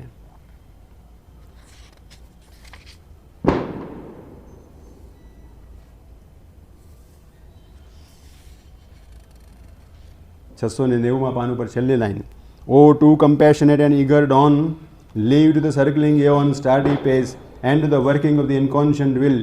Leave to its imperfect light the earthly rays. All shall be done by the long act of time. આ વાત છોડી દે. ભગવાનની આનંદને, પૃથ્વીને, ભગવાનની દિવ્યતાને આ પૃથ્વી ઉપર લાવવાની વાત છોડી દે. ઓ flame, withdraw into thy luminous self. હે જ્યોતિ, તું તારા પરમ પ્રકાશમય જગતની અંદર તું પાછી આવી જા. But Savitri answered to the radiant God. 692માં પાન ઉપર, In vain thou tempt with solitary bliss two spirits saved out of suffering world. My soul and his indissolubly linked in the one task for which our lives were born. Shri Arvind અને માતાજીને આ સંપૂર્ણપણે લાગુ પડે છે. અને શ્રી અરવિંદ અને માતાજીનું જે દર્શન રૂપ છે, એ દર્શન રૂપની નીચે આપણે આ કાવ્યની પંક્તિઓ અહીં મૂકેલી છે. બહુ સુંદર પંક્તિઓ છે. In vain thou temptst with solitary bliss two spirits saved out of a suffering world. અમે બંને આ જગતમાંથી બચી જઈએ અને અમને મોક્ષ મળે, અમે આ ગોલોકની અંદર નિવાસ કરીએ, એ બધું બરાબર છે, પણ એ અમને ખપતું નથી. My soul and his indissolubly linked. અમે બંને એક છીએ. My consciousness and mother's consciousness are one. Shri Aurobindo આખું પેરેલલ જાય છે. In the one task for which our lives were born. અમારા જીવનો આટલા માટે જન્મેલા હતા. In the one task for which our lives were born, to raise the world to God in deathless light. To raise the world, આખા વિશ્વને અમર્ત્ય પ્રકાશની અંદર ઉપર ઉઠાવવા માટે. To bring God down into the world on earth we came. To bring God down to the world on earth we came. પરમ પરમાત્માને અહીંયા પૃથ્વી ઉપર નીચે લઈ આવવા માટે અમે આવ્યા છીએ. To change the earthly life to life divine. આ પૃથ્વીના જીવનને દિવ્ય જીવનની અંદર પલટાવવા માટે આવ્યા છીએ. To raise the world to God in deathless light, to bring God down to the world on earth we came, to change the earthly life to life divine. I keep my will to save the world and man, even the charm of the alluring verse. O blissful godhead cannot seize and snare. I sacrifice not earth to happier worlds. આ આનંદના સ્વર્ગોની અંદર નિવાસ કરવાને માટે હું પૃથ્વીનું બલિદાન નહીં આપું. મારે પૃથ્વીને મદદ કરવી છે. ઇફ ધૌ આર ટ્રુ, એની નીચે છેલ્લા 2 line, if thou are true the world is true. જો તું સત્ય છે તો તારું બનાવેલું આ જગત પણ સત્ય જ હોય. તારું બનાવેલું જગત કદી અસત્ય ન હોઈ શકે. સિન્સ 693માં પાન ઉપર, since God has made earth, earth must make in her God. ભગવાને આ પૃથ્વીને બનાવી છે, તો પૃથ્વીએ પોતાની અંદર ભગવાનનું સર્જન કરવું જોઈએ. વોટ હાઇડ્સ વિધિન હર બ્રેસ્ટ શી મસ્ટ રિવીલ. અને આ હૃદયની અંદર જે છુપાયેલું છે, આ પૃથ્વીના હૃદયની અંદર જે છુપાયેલું છે એને બહાર લાવવું જોઈએ. I claim thee for the world that thou has made. ત્યાં જગતનું સર્જન કર્યું છે, માટે તારે પૃથ્વી ઉપર આવીને એનું અવતરણ કરવું પડશે. તારે તારા પ્રકાશનું અવતરણ આ પૃથ્વી પર કરવું પડશે. હું જગતને માટે તારી માગણી કરું છું. If man lives bound by his humanity, if he is tied forever to his pain, let a greater being then arise from man. જો મન, માણસ, માનવજાત પોતાની ક્ષુદ્રતાને વળગી રહે, જો માનવજાત પોતાની ક્ષુદ્રતાને વળગી રહે અને એ રિફ્યુઝ કરે તારા પ્રકાશને નીચે લઈ આવવા માટે, તો let a greater being then arise from man. તો માણસમાંથી બીજા દિવ્ય પુરુષનું આવાહન, દિવ્ય પુરુષને પ્રગટાવ. The superhuman with the eternal mate and the immortal shine through earthly forms, but I have seen through this ancient mask. પછી આગળ છે બીજી વખત, O living power of the incarnate word. પરમ પુરુષ ફરી સાવિત્રીને ઉદ્બોધન કરે છે, ઓ લિવિંગ પાવર, જીવંત એવી શક્તિ. કોની શક્તિ? ઇન્કાર્નેટ વર્ડ, અવતારી શબ્દની, જીવંત અવતારી એવા શબ્દની પરમ શક્તિ. ઓ અવતારી શબ્દની પરમ શક્તિ સાવિત્રીના નામના આ રીતે એના ઉદ્બોધન કર્યા છે. all that the spirit has dreamed thou canst create, thou art the force by which I made the worlds. એની આખી વાત કરે છે, into the danger of the infinite. But if thou wilt not, 694માં પાન ઉપર, but if thou wilt not wait for time and God, do then thy work and force thy will on fate. પણ જો તારે સમય અને ભગવાનની મુહૂર્ત અને માટે તારે જો રાહ ન જોવી હોય તો પછીથી આ ભાગ્ય ઉપર તારી શક્તિનું આરોપણ કર. Do then thy work and force thy will on face.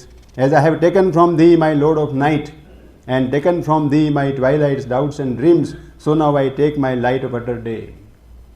જેવી રીતે મેં તારી પાસેથી લોડ ઓફ નાઇટ, રાત્રિનો અંધકાર મેં તારી પાસેથી લઈ લીધો, તારી અને ટ્વાઇલાઇટ, આ સાંધ્ય પ્રકાશો અને સાંધ્ય શંકાઓ તારી પાસેથી મેં લઈ લીધી, તેવી રીતે હું આ અટર ડે, આ દિવસનો પ્રકાશ છે, એ દિવસનો પ્રકાશ પણ હું તારી પાસેથી લઈ લઉં છું. તારે જે કાર્ય કરવું હોય તે તું કર. એમ કરી અને આગળ એનું આખું વર્ણન કરે છે. પણ એ એમ કહે છે કે આ તો એક સિમ્બોલ પ્રકારના જગત છે, આ એ પ્રતિકાત્મક જગતો છે. આ પ્રતિકાત્મક જગતોની અંદર જે પરમ પસંદગી છે, એ પરમ પસંદગી અહીંયા આગળ થઈ શકે નહીં. તું તારા હજુ ઉર્ધ્વના જગતોની અંદર આરોહણ કર, એ સચ્ચિદાનંદના જગતોની અંદર તું આરોહણ કર અને ત્યાં આગળ એ પરમ પસંદગી થઈ શકે. માટે તું એ જગતો ઉપર જા. અને સાવિત્રી પછી એ ઉર્ધ્વની અંદર આરોહણ કરે છે અને ત્યાંથી એને એક અવાજ સંભળાય છે, choose spirit, thy supreme choice not given again. 696માં પાન ઉપર ચૂઝ સ્પિરિટ. આ આખો એ પેસેજ જે છે તે શ્રી માતાજીએ પોતાના અવાજની અંદર આપણી પાસે ટેપ કરેલો અને સીડીની અંદર મળે છે. Choose spirit, thy supreme choice not given again, for now from my highest being looks at thee, the nameless formless peace where all things rest. મારી એવી પરમ શાંતિ છે, એવી પરમ શાંતિ, પોઝિટિવ શાંતિ છે. એ પોઝિટિવ શાંતિ જે શક્તિશાળી એવી શાંતિ છે, એ શાંતિ મારી અહીં આગળ છે. માટે તું એ શાંતિની અંદર નિવાસ કર. અને આ પૃથ્વીને એ ના નથી પાડતો, એ એમ નથી કહેતો, પણ આ શાંતિ છે, એ શાંતિનો ઓલ્ટરનેટિવ હું તને આપું છું. તું હવે પસંદગી કર, તારે શું કરવું છે? આ શાંતિમાં આવીને રહેવું છે કે પછી તારે પૃથ્વી ઉપર કામ કરવું છે? Accept of music, weariness of thy notes, O stream wide breaking of thy channel banks. સુંદર કવિત્વ રૂપોની અંદર શ્રી અરવિંદે આખું વર્ણન કર્યું છે. The moments fell into eternity, but someone yearned within a bosom unknown, and silently the woman's heart replied, Thy peace, O Lord, a boon within to keep, amid the roar and ruin of wild time, for the magnificent soul of man on earth, Thy calm, O Lord, that bears Thy hands of joy. મારે તારો આનંદ જોઈએ છે, મારે તારી શાંતિ જોઈએ છે, મારે તારો Thy peace, O Lord, તારી શાંતિ મારે જોઈએ છે. પણ કેવો? એ boon within to keep, amid the roar and ruin of wild time. આ જગતના સંઘર્ષોની અંદર, આ જગતના ઝંઝાવાતોની અંદર તારી શાંતિ મારે જોઈએ છે. Thy peace, O Lord, a boon within to keep, amid the roar and ruin of wild time, for the magnificent soul of man on earth. આ પૃથ્વી પર રહેલા આ ભવ્ય જેની અંદર આત્મતત્વ રહેલું છે, એ ભવ્ય આત્માને માટે મારે તારી શાંતિ જોઈએ છે. તારી કામ ઓ લોર્ડ, તારી સ્થિરતા, તારી શાંતિ હે પ્રભુ, દેટ બેર્સ દાય હેન્ડ્સ ઓફ જોય. મારે એવી શાંતિ અને એવી સ્થિરતા જોઈએ છે જે આનંદના હસ્તોને પોતાની અંદર ધારણ કરી શકે, જે આનંદની સાથે એ શાંતિ રહી શકે, આનંદ અને શાંતિ જ્યાં એક સાથે નિવાસ કરી શકે એવી શાંતિ મારે તારી જોઈએ છે. બીજી વખત એ પરમ પ્રભુનો અવાજ સંભળાય છે. Wide open are the ineffable gates in front, my spirit leans down to break the knot of earth. આ પૃથ્વીનો કોયડો કાપી નાખવા માટે my spirit leans down to break the knot of earth, amorous of oneness without thought or sign, to cast down wall and fence, to strip heaven bare, see with the large eye of infinity, unweave the stars. આ તારાઓને વિખેરી નાખી, આ આકાશ ગંગાઓને વિખેરી નાખી અને in silent pass, અને એક શાંતિ, પરમ શાંતિની અંદર એ પાસ થઈ જાય એવી મારી શક્તિ પૃથ્વી ઉપર ઉતરી રહી છે.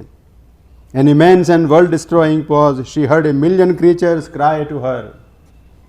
જ્યારે આ શબ્દનું એને અવાજ સંભળાય છે, એ શબ્દ સંભળાય છે, ત્યારે પછીથી એ મિલિયન ક્રીચર્સ ક્રાય, અનંત પ્રાણીઓનો અવાજ એનો પુકાર એને સંભળાય છે. Through the tremendous stillness of her thoughts immeasurably the woman's nature spoke. અને સાવિત્રીને જવાબ આપે છે, ધાઈ વનનેસ લોર્ડ, હે પ્રભુ મારે તારી એકતા જોઈએ છે. ઇન મેની એપ્રોચિંગ હાર્ટ્સ, મારે તારી એકતા જોઈએ છે, પણ અનંત આત્માઓની અંદર રહેલી એકતા. શ્રી માતાજી એક સુંદર વાત કરી છે. માતાજી એક સુંદર વાત કરી છે કે આખું એ સર્જન શું છે?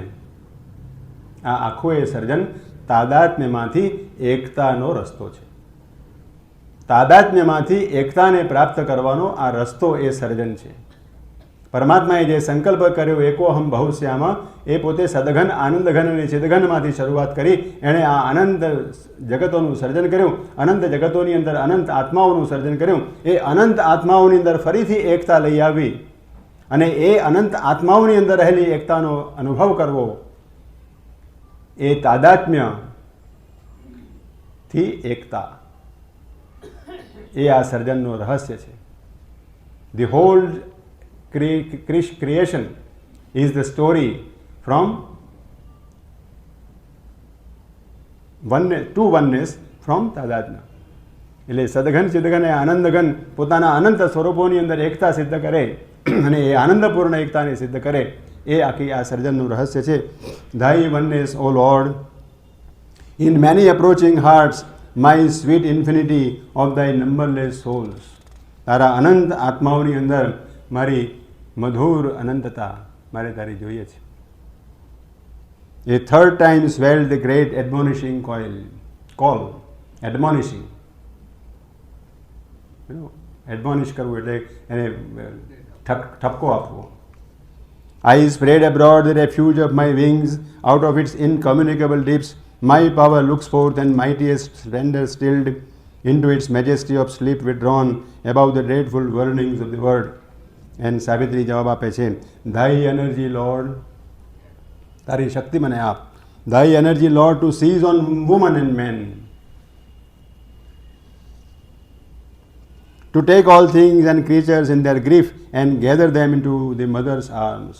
મને એવી શક્તિ આપ કે માણસો અને સર્વ માણસોને હું એક માતાના હૃદયની અંદર બધાને એક કરી શકું, એવી શક્તિ મને આપ. આ ત્રીજું વરદાન સાવિત્રી એ પરમાત્મા પાસેથી માગે છે. ચોથું, a last great time the warning sound was heard. ચોથી વખત એને એ અવાજ સંભળાય છે. I open the wide eyes of solitude to uncover the voiceless rapture of my bliss, where in a pure and exquisite hush it lies, motionless in its slumber of ecstasy, resting from the sweet madness of the dance, out of whose seat the throb of hearts was born. Breaking the silence with appeal and cry, a hymn of adoration tireless climbed, a music beat of winged uniting souls. Then all the woman yearningly replied. સાવિત્રીનો સર્વ આત્મા કાલાવાલા કરીને એ પરમ પરમાત્માને અનુનય કરે છે, ધાઈ embrace, ધાઈ embrace, હું તને ભેટી શકું એવી મને શક્તિ આપ. Thy embrace which rends the living knot of pain, પીડાની ગ્રંથિને જે વિખેરી નાખે છે એવી તારી ભેટ, તારી સાથેની આ એકતા મને આપ. Thy embrace which rends the living knot of pain, thy joy, O Lord, in which all creatures breathe. તારો આનંદ મને આપ હે પ્રભુ, in which all creatures breathe. એ તારા આનંદની અંદર સર્વ પ્રાણીઓ પોતે ઉચ્છ્વાસ લઈ શકે, પોતે શ્વાસોચ્છ્વાસ લઈ શકે એવો આનંદ મને આપ. Thy magic flowing waters of deep love. એક એવો ઊંડો આનંદ મને આપ કે જેના પાણી આ જગતની અંદર વહેતા હોય. Thy sweetness give to me for earth and men. તારી મધુરતા મને આપ, પણ કોને માટે? આ જગતની અંદર ઉપર નિવાસ કરવા માટે નહીં, ફોર અર્થ એન્ડ મેન. આ પૃથ્વી માટે અને પૃથ્વી પર રહેલા પીડાયુક્ત માણસો માટે તારી મધુરતા મને આપ. આ 4 વરદાનો મા ભગવતી સાવિત્રી એ પરમ પરમાત્મા પાસેથી માગે છે. અને પછીથી 698માં પાન ઉપર again, O beautiful body of the incarnate word. હે અવતારી શબ્દની સુંદર પ્રતિકૃતિ, હે અવતારી શબ્દની સુંદર પ્રતિકૃતિ. Thy thoughts are mine, I have spoken with thy voice. સર્વ પરીક્ષાઓ કરી લીધી. એ સર્વ પરીક્ષાની અંદર, 3 પરીક્ષાની અંદર સાવિત્રી પાસ થઈ ગઈ. અને પાસ થઈ ગઈ એણે પોતાની વિલ પૃથ્વીને મદદ કરવા માટે, પૃથ્વીના પીડાયુક્ત માણસોને મદદ કરવા માટે, માનવ જાતિનો ઉદ્ધાર કરવા માટે એણે પોતાની વિલ ચાલુ રાખી, પોતાની સંકલ્પ શક્તિને ચાલુ રાખી. એટલે પરમાત્મા ખુશ થઈ ગયા. પરમાત્માએ પોતાનો આશીર્વાદ હવે આપ્યો. Thy thoughts are mine. તારા વિચારો એ મારા વિચારો છે. I have spoken with thy voice. તારા અવાજ વડે હું જ બોલ્યો છું. My will is thine, what thou hast chosen I choose. તે જે પસંદગી કરી છે એ મારી જ પસંદગી છે. એ મારી પસંદગી મેં તારી પાસે કરાવડાવી છે. All that thou hast I give to earth and men. તે જે કંઈ માગ્યું છે એ હું પૃથ્વીને અને માનવોને માટે આપું છું. All shall be written out in destiny's book by my trustees of thought and plan and act, the executor of my will, eternal time. શાશ્વત કાળ, જે શાશ્વત કાળ છે તે મારો એક્ઝિક્યુટર છે. કારણ કે શાશ્વત કાળની અંદર આ સર્વ વસ્તુઓ આવવાની છે.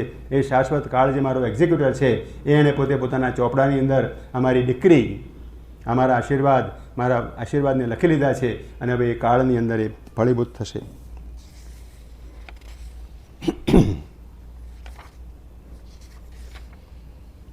એટલે અહીંયા આગળથી હવે પરમ પરમાત્મા એને વરદાન આપે છે કે તે જે માગ્યું છે આ પૃથ્વી ઉપર જીવન દિવ્ય બનશે. ધી 699માં પાન પર ઓ સનવર્ડ, ઓ સૂર્ય શબ્દ, ફરી સનવર્ડ, સૂર્યની પુત્રી છે. ઓ સનવર્ડ, thou shalt raise the earth soul to light. આ પૃથ્વીના આત્માને, અહીંયા જુઓ મનુષ્યના આત્માની વાત નથી. O sunward, thou shalt raise the earth soul to light and bring down God into the lives of men. Earth shall be my work chamber and my house, my garden of life to plant a seed divine. When all thy work in human time is done, the mind of earth shall be a home of light. જ્યારે તમારા માનવ જીવનોની અંદર આ કાર્ય પૂર્ણ થશે ત્યારે the mind of earth shall be a home of light. માણસનું મન આ પ્રકાશનું ઘર બની જશે. આ વાર્તા ખબર છે ને? શ્રી અરવિંદ પોતાનો દેહ છોડવા માટે તૈયાર થઈ ગયા છે. થોડીક ક્ષણોની અંદર શ્રી અરવિંદ હવે દેહ છોડવાના છે અને માતાજી ત્યાં આવીને ઊભા રહે છે. માતાજીનું વિકરાળ સ્વરૂપ છે અને માતાજી અડધો કલાક સુધી એક કોન્સન્ટ્રેટેડલી પોતાની શ્રી અરવિંદની સામે જોઈ રહ્યા છે. શ્રી અરવિંદ પોતાનો દેહ લગભગ છોડી દીધો છે અને એ અડધો કલાક સુધી જાણે એક કોન્સન્ટ્રેટેડલી માતાજી શ્રી અરવિંદના શરીરને જોઈ રહ્યા છે. આ જે બનાવ હતો એ બનાવની વાત ઘણા વર્ષો પછી શ્રી માતાજીએ શ્રી અરવિંદ બધાને કરી અને કહ્યું કે આ શું કરતી હતી હું? તો કે શ્રી અરવિંદે જે અતિમાનસ શક્તિ પોતાના શરીરની અંદર રાખી હતી, પોતાના શરીરની અંદર જેનો સંગ્રહ કર્યો હતો, તે જ્યારે એમણે દેહ છોડ્યો ત્યારે એ શક્તિ આખીએ મારી અંદર એમણે પાસ ઓન કરી. અને એ પાસ ઓન કરી એને કારણે the mind of light was realised here. એ આ વાત છે. When all thy work in human time is done. આ શ્રી અરવિંદ પોતે હતા શરીરમાં તારે લખે છે. શ્રી અરવિંદે કેટલીક વાતો બહુ આપણને ન સમજાય એવી છે. એક રમૂજની વાત કરીએ, જરા આનંદ આવશે. 1946-47ની અંદર વોર પૂરી થઈ ગયા પછીથી પ્લેગ્રાઉન્ડ મળ્યું, પ્લેગ્રાઉન્ડની જગ્યા મળી. એટલે પ્લેગ્રાઉન્ડની જગ્યા મળી એટલે બાળકો આવતા હતા. સેકન્ડ વર્લ્ડ વોરની અંદર બધા બાળકો આવી ગયેલા એટલે સ્કૂલ શરૂ કરવી પડે. અને સ્કૂલ શરૂ કરી એટલે પછીથી એમને રમવા માટે જગ્યા જોઈએ. એ રમવા માટે જગ્યા પ્લેગ્રાઉન્ડ શોધી કાઢ્યું. એટલે પ્લેગ્રાઉન્ડની અંદર પછી બધાને કામ કરવા માટે મોકલ્યા કે જાઓ બધા પ્લેગ્રાઉન્ડ ઉપર, ત્યાં બધા જઈને કસરત કરો. તો જે બધા સાધકો હતા બધા સાધકોને કે જાઓ પ્લેગ્રાઉન્ડની અંદર કામ કરો, ત્યાં આગળ કામ કરો, ત્યાં આગળ કસરત કરો. એટલે પેલા દિલીપ કુમાર રોય સંગીતજ્ઞ, એમને ના ગમે આ બધી વસ્તુ. કોઈ દાડો કસરત કરેલી ના હોય, કોઈ દાડો આ બધું દોડ્યા ના હોય, ચાલ્યા ના હોય, એમને ગમે નહીં. એટલે એ ગણગણાટ કરે. પણ એમને શ્રી અરવિંદને પત્રો લખવાની છૂટ. એટલે શ્રી અરવિંદને કહે છે કે આ બધા અહીંયા એવી વાતો કરે છે જાણે કે પ્લેગ્રાઉન્ડની અંદર અતિમાનસનું અવતરણ થવાનું છે. અને એવી રીતે બધા વાતો કરે છે અને બધા ગણગણાટ એવો કરે છે કે બધા એટલા માટે માતાજી બધાને પ્લેગ્રાઉન્ડ ઉપર મોકલે છે કે જાઓ બધા પ્લેગ્રાઉન્ડ ઉપર ત્યાં કામ કરો, ત્યાં આગળ આને જગ્યા સરસ બનાવો અને પછીથી ત્યાં આગળ કસરત કરો. તો દિલીપ કુમાર રોય બધા એમ કહે છે કે આ બધા એમ કે એવી વાતો કરે છે કે જાણે અતિમાનસનું અવતરણ ત્યાં પૃથ્વી ત્યાં થવાનું છે. અને શ્રી અરવિંદ એને જવાબ આપે છે કે poor Shri Aurobindo will not get the supermind because supermind is going to descend in the playground.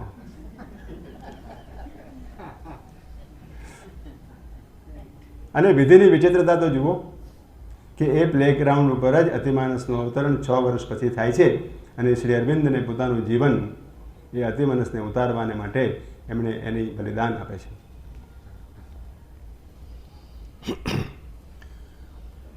O sunward, thou shalt raise the earth soul to light and bring down God into the lives of men. Earth shall be my work chamber and my house, my garden of life to plant a seed divine. When all thy work in human time is done, the mind of earth shall be a home of light, a life of earth a tree growing towards heaven, the body of earth a tabernacle of God. સુંદર આખું વર્ણન છે, આખું વરદાન આપે છે. અને વરદાનની અંદર હવે ભવિષ્યમાં શું શું થશે, આ અતિમાનસ જગત આ પૃથ્વી પર કેવી રીતે ઉતરી આવશે, એ મનુષ્યોની અંદર કેવી રીતે ફેરફાર લાવશે, આ બધી વાત આપણને શ્રી અરવિંદ કરે છે. 701 નંબરના પાન ઉપર I will pour delight from thee as from a jar, I will whirl thee as my chariot through the ways, I will use thee as my sword and my lyre, I will play on thee my minstrelsy thought. And when thou art vibrant with all ecstasy, and when thou livest one spirit with all things, then I will spare thee not for my living fires. 702 નંબરના પાન ઉપર For ever love, O beautiful slave of God, O beautiful slave of God. પરમ પ્રભુના હે ભૃત્ય. શ્રી કૃષ્ણના ભૃત્ય કોણ હતા ખબર છે? પેલા નામ યાદ નથી આવતું, જે ગોપીઓને ઉપદેશ આપવા જાય છે, મોકલે છે, ઉદ્ધવ. અને એ ઉદ્ધવની સાથે સંવાદ થાય છે જ્યારે આખું પ્રભાસની અંદર આખું યાદવ કુળનો નાશ થાય છે, ત્યારે એ ઉદ્ધવની સાથે ઉદ્ધવ ગીતા નામની આખી એક વાત છે, તે ઉદ્ધવની સાથે વાત કરે છે. એ ઉદ્ધવ એમનો ભૃત્ય છે, એ ઉદ્ધવ એમનો સ્લેવ છે. Forever love, O beautiful slave of God, O lasso of my raptures, widening news, become my cord of universal love. The spirit ensnared by thee, forced to delight, descend to life, with him thy heart desires. O Satyavan, O luminous Savitri, I sent you forth of old beneath the stars, a dual power of God in an ignorant world. In a hazed creation shut from limitless self, bring down God into the insentient globe, lifting earth being to immortality. આ પૃથ્વીના જગતને, આ પૃથ્વીની અંદર રહેલા એના પુરુષને તું એને અમર્ત્યતા તરફ લઈ જા.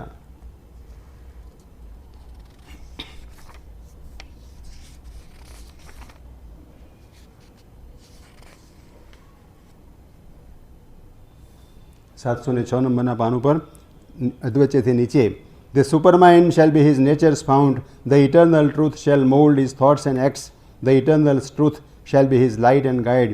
માનવની અંદર આ પ્રમાણે ફેરફાર થશે. The supermind shall be his nature's fount. The eternal truth shall mold his thoughts and acts. The eternal truth shall be his light and guide.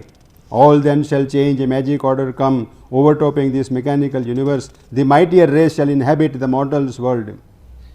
એક સમર્થ જાતિ અતિ માનવ જાતિ, a mightier race shall inhabit in the mortals world.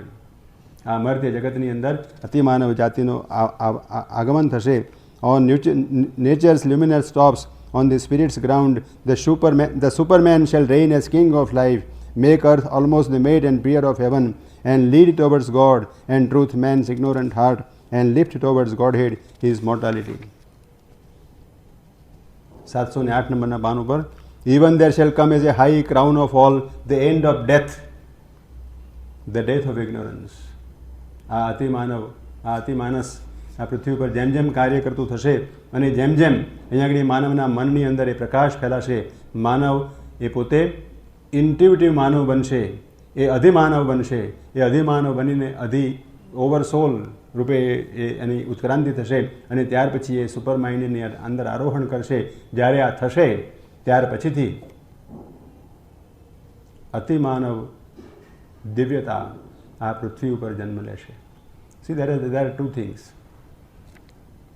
માનવની ઉત્ક્રાંતિ આ ભુવનોમાં થઈ ઇન્ટ્યુઇશન ઓવર માઇન્ડથી સુપર માઇન્ડ તરફ થાય, એટલે માનવ પોતે પોતાની ઉત્ક્રાંતિ સુપર માઇન્ડ તરીકે કરે, પણ એનો જન્મ તો સામાન્ય માનવ તરીકે જ થાય. સામાન્ય માનવ તરીકે જન્મી પોતાની સાધનાથી, પોતાની આરાધનાથી, પોતાની તપસ્યાથી એ અતિમાનસને પ્રાપ્ત કરે, અને અતિમાનસને પ્રાપ્ત કરીને જેટલું બને તેટલું આ શરીરને રૂપાંતર કરે, મનનું રૂપાંતર કરે, પ્રાણનું રૂપાંતર કરે, નિમ્ન પ્રાણનું રૂપાંતર કરે, શરીરનું રૂપાંતર જેટલું બને એટલું કરે. પણ શ્રી અરવિંદની જે કલ્પના છે, અતિમાનવની જે કલ્પના છે, અતિમાનવની જે એમની વાત છે તે એ પ્રકારની છે કે માણસ જો જન્મે છે અત્યારે તે પ્રકારે જો જન્મે તો એને બાળક થવું પડે. બાળક થવું પડે એટલે 15 વર્ષ 20 વર્ષ સુધી એને તૈયાર થવા માટે જોઈએ, એની બુદ્ધિનો વિકાસ થવો જોઈએ, અને પછી થાય ને પછીથી એ કંઈક કામ કરવા માંડે એટલે એના 25-20 વર્ષ નકામા જાય. બીજી વસ્તુ કે જ્યારે એ જન્મે છે ત્યારે એ સર્વ વસ્તુઓ ભૂલી જાય છે અને ફરીથી પાછું એની શરૂઆત કરવી પડે છે. એટલે આ જે પ્રોસેસ છે સામાન્ય રીતે જે માણસને જન્મ આપવાનો, તે પ્રોસેસ, આ જે શક્તિ જે અહીંયા આગળ પોતે આવી રહી છે એને માટે આ પ્રોસેસ બરાબર નથી. જેમ પશુમાંથી માનવ બન્યો, બુદ્ધિ આવી, તેમ બુદ્ધિને માટે જે જરૂરી શરીર હોય એ વિકસાવવું પડે. તેમ હવે પછીથી જે અતિમાનવ આવશે તેને માટે જે જરૂરી શરીર છે એ વિકસાવવા માટે આ શરીરનું રૂપાંતર તો થવું જોઈએ, પણ આ શરીર જે રીતે જન્મે છે તે રીતે ના ચાલે. એટલે શ્રી અરવિંદે જે વાત કરી છે તે એવી છે કે એ માનવ આત્મા, જે આત્મા અતિમાનવ આત્મા બનેલો હોય, એ અતિમાનવ આત્મા ઉપરથી નીચે ઉતરતો હોય તે વખતે સૂક્ષ્મ શારીરિકમાંથી પોતાનું શરીર ગ્રહણ કરી અને સીધું પ્રેસિપિટેટ અહીંયા આગળ કરે, અને પ્રેસિપિટેટ કરી અને એની અંદર પ્રક્ષેપ કરે. આ જગતની અંદર એ સૂક્ષ્મ શરીરમાંથી પોતાનું શરીર લઈને આવે. આ પ્રકારની વાત શ્રી અરવિંદે વાત કરી છે. અને એ પ્રકારની વાત એ ત્યારે થશે કે જ્યારે આપણી ઉત્ક્રાંતિ અમુક કક્ષાએ આવીને ઊભી રહે. માતાજીએ શ્રી અરવિંદને પૂછ્યું કે આને કેટલા વર્ષ લાગશે આ પૂર્ણ રૂપાંતર થતાં? તો કે 300 વર્ષ લાગશે. બહુ કેઝ્યુઅલી શ્રી અરવિંદે કહી દીધું કે આ 300 વર્ષ થશે. બીજી વાત, શ્રી અરવિંદે જ્યારે દેહ છોડ્યો ત્યારે 5 દિવસ સુધી જે અતિમાનસ પ્રકાશ એમના શરીરને વિટળાઈ પડ્યો, અને 5 દિવસ સુધી એની અંદર કોઈ જાતનું વિકૃતિ ન આવી એમના શરીરની અંદર, ત્યારે માતાજી એમને કહ્યું કે આ શરીર તમે ફરીથી લો. માતાજી કહે છે કે મેં શ્રી અરવિંદને કહ્યું કે આ શરીર તમે ફરીથી લો. ત્યારે શ્રી અરવિંદે કહ્યું કે ના, આ શરીરને હું પાછું લેવાનું નથી, પણ હવે અતિમાનવ જગતમાંથી અતિમાનવ રૂપે જન્મ લઈને હું અહીંયા આગળ પ્રથમ રૂપે આવીશ. અને ત્યાર પછી ઘણી વખત બધા ભક્તોએ પૂછ્યું, બધા સાધકોએ પૂછ્યું કે હવે આ શ્રી અરવિંદ ક્યારે આવશે? તો કે જો શ્રી અરવિંદ આટલા જલ્દી આવવાના હોય તો એમને શરીર છોડવાની જરૂર ના પડે, એટલે એ તો ઘણી વાર લાગશે. 200-300 વર્ષ, 300-400 વર્ષ કેટલા લાગે કોને ખબર. પણ એ વાત નક્કી, માતાજીએ વારંવાર કહ્યું છે કે એક વાત નક્કી કે જ્યારે આ પૃથ્વી ઉપર આ જાતના જન્મની શક્યતા હશે ત્યારે પ્રથમ શરીરની અંદર શ્રી અરવિંદ અહીંયા આગળ આવશે. એ વાત શ્રી અરવિંદે આપણને પ્રોમિસ કરીને આપી છે. આપણે શું કરવાનું? આપણે જેટલા જન્મો લેવા પડે એટલા જન્મો લઈ અને એ પ્રગતિ કરવાની, અને એ પ્રગતિ કરીને જ્યારે શ્રી અરવિંદ એ રીતે આવે ત્યાર પછી આપણે એ પૃથ્વી પર આવી જવાનું કે અત્યારે આપણે શ્રી અરવિંદને ઓળખ્યા છે તો એ શ્રી અરવિંદને ભૂલી ના જઈએ આવતા જન્મોની અંદર. અને જ્યારે શ્રી અરવિંદ આવે ત્યારે ફરીથી પાછા આપણે એમના ભક્તો તરીકે અહીં આગળ હાજર રહીએ. જેટલી પ્રગતિ કરી હોય એટલી આપણી જે શક્તિ ભક્તિને એના પ્રમાણે માતાજીએ જે આપણી અંદર આરાધના કરાવી હોય એ પ્રમાણે આપણે કરીને ફરી પાછા અહીંયા આગળ આવીએ તેવું આપણે કરવાનું. Nature shall leave to manifest secret God. 710 પાનું પર. Nature shall leave to manifest secret God. The spirit shall take up the human play. This earthly life become the life divine. આ અલ્ટિમેટ આપણને આશીર્વાદ શ્રી અરવિંદે આપી દીધા. Nature shall leave to manifest secret God. આપણે વાત કરી હતી ને કે the whole wide world is only he and she. આપણે આત્માની મુક્તિની એકલી વાત નથી કરવાની, પ્રકૃતિની મુક્તિની વાત કરવાની છે. The nature shall leave to manifest secret God. પ્રકૃતિની અંદર પણ છુપો રહેલો આત્મા અહીંયા આગળ પ્રગટ થશે. The spirit shall take up the human play. This earthly life become the life divine. આ પૃથ્વીનું જીવન અતિમાનવ જીવન બની જશે. આપણે અહીંયા આગળ આ વાત પૂરી કરીએ. આવતીકાલે શ્રી અરવિંદનો અતિમાનસ અવતરણનો દિવસ છે. માનસ શક્તિ આ પૃથ્વી ઉપર કામ કરી રહી છે અને એ અવતરણ કરી રહી છે. આપણી અંદર એક અભિપ્સાનો અગ્નિ આપણે પેટાવીએ અને એ અભિપ્સાના અગ્નિની અંદર આપણા સર્વ કાર્યો, આપણી સર્વ ભાવનાઓ, આપણી સર્વ આરાધનાઓ, આપણી સર્વ તપસ્યાઓ એની અંદર એક આહુતિ તરીકે હોમીએ અને એ આહુતિઓ દ્વારા આપણી અભિપ્સાની જ્વાળાઓને ઊંચે ઉઠાવીએ અને એ ઊંચે ઉઠાવી અને જે અતિમાનસ શક્તિ આ પૃથ્વી પર અવતરણ કરવાને આવી રહી છે, જે પ્રગટ થવાને માટે પ્રગટી રહી છે, એને આપણે પુકાર કરીએ. એ પુકાર કરીશું તો વી વિલ હેવ કન્સેન્ટેડ ટુ બી સ્પિરિચ્યુઅલાઇઝડ. માતાજીએ કહ્યું કે આ પૃથ્વીને બચાવી કોણ શકે? તો કે ઇફ હ્યુમાનિટી કન્સેન્ટ્સ ટુ બી સ્પિરિચ્યુઅલાઇઝડ. જો માનવજાત આધ્યાત્મિક બનવાની સંમતિ આપે તો એટલું પૂરતું છે. Otherwise the crashing circumstances will compel man to. અને આપણી જે શ્રી અરવિંદના અને માતાજીના ભક્તો છીએ, શ્રી અરવિંદ અને માતાજીના આપણે એમને ઓળખ્યા છે, આપણે એમને સમજવાનો કંઈક આપણી બાલિશતા પ્રમાણે આપણે પ્રયત્ન કર્યો છે, તો આપણી આટલી ફરજ બની રહે છે કે આપણી અંદર રહેલો જે અગ્નિ છે એ અગ્નિને પેટાવીએ. એ અતિમાનસ અગ્નિ જે આ પૃથ્વી ઉપર એમણે પેટાવ્યો છે અને એક યજ્ઞની જ્વાળાઓ, અતિમાનસ અગ્નિની જ્વાળાઓ જે એમણે પ્રગટ કરી છે, એમાંથી કંઈક એક જ દે ચિનગારી મહાનલ, એક જ દે ચિનગારી. એ ચિનગારીને આપણી અંદર પેટાવીએ અને એને પુકાર કરીએ તો આવતા યુગની અંદર, આવતા વર્ષોની અંદર જે નુકસાન થવાનું છે એ નુકસાનમાંથી આપણે એ નુકસાનને ઓછું કરી શકીશું. એટલી જ આપણી ભાવના છે. પરમાત્માના આશીર્વાદ આપણા પર ઉતરે અને આ 7 દિવસ મને આપણે સાંખી લીધો છે એ બદલ આપ સર્વનો હું આભાર માનું છું. મારે માટે ગોપી ગીતની અંદર ગોપિકાઓએ એક વાત કરી છે. તવ કથામૃતમ તપ્ત જીવનમ કવિ વિરીડિતમ કલ્મષાપહમ શ્રવણ મંગલમ શ્રીમદાતતમ ભુવિ ગૃણંતિ તે ભૂરિદા જના. ગોપિકાઓ કહે છે કે તારી વાર્તાઓ, તારી કથા કેવી છે? તવ કથા અમૃતમ તપ્ત જીવનમ કવિ વિરીડિતમ કલ્મષાપહમ શ્રવણ મંગલમ શ્રીમદાતતમ ભુવિ ગૃણંતિ તે ભૂરિદા જના.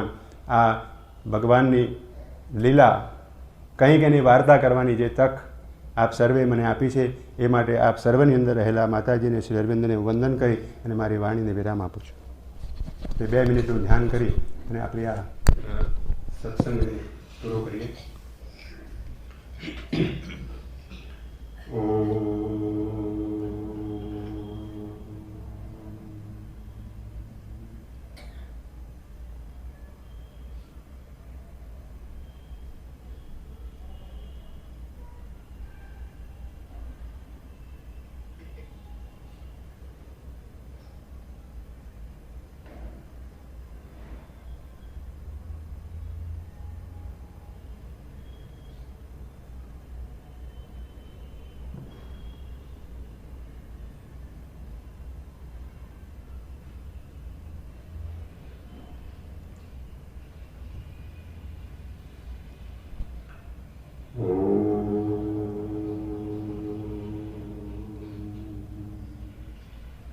आनंदमयी चैतन्य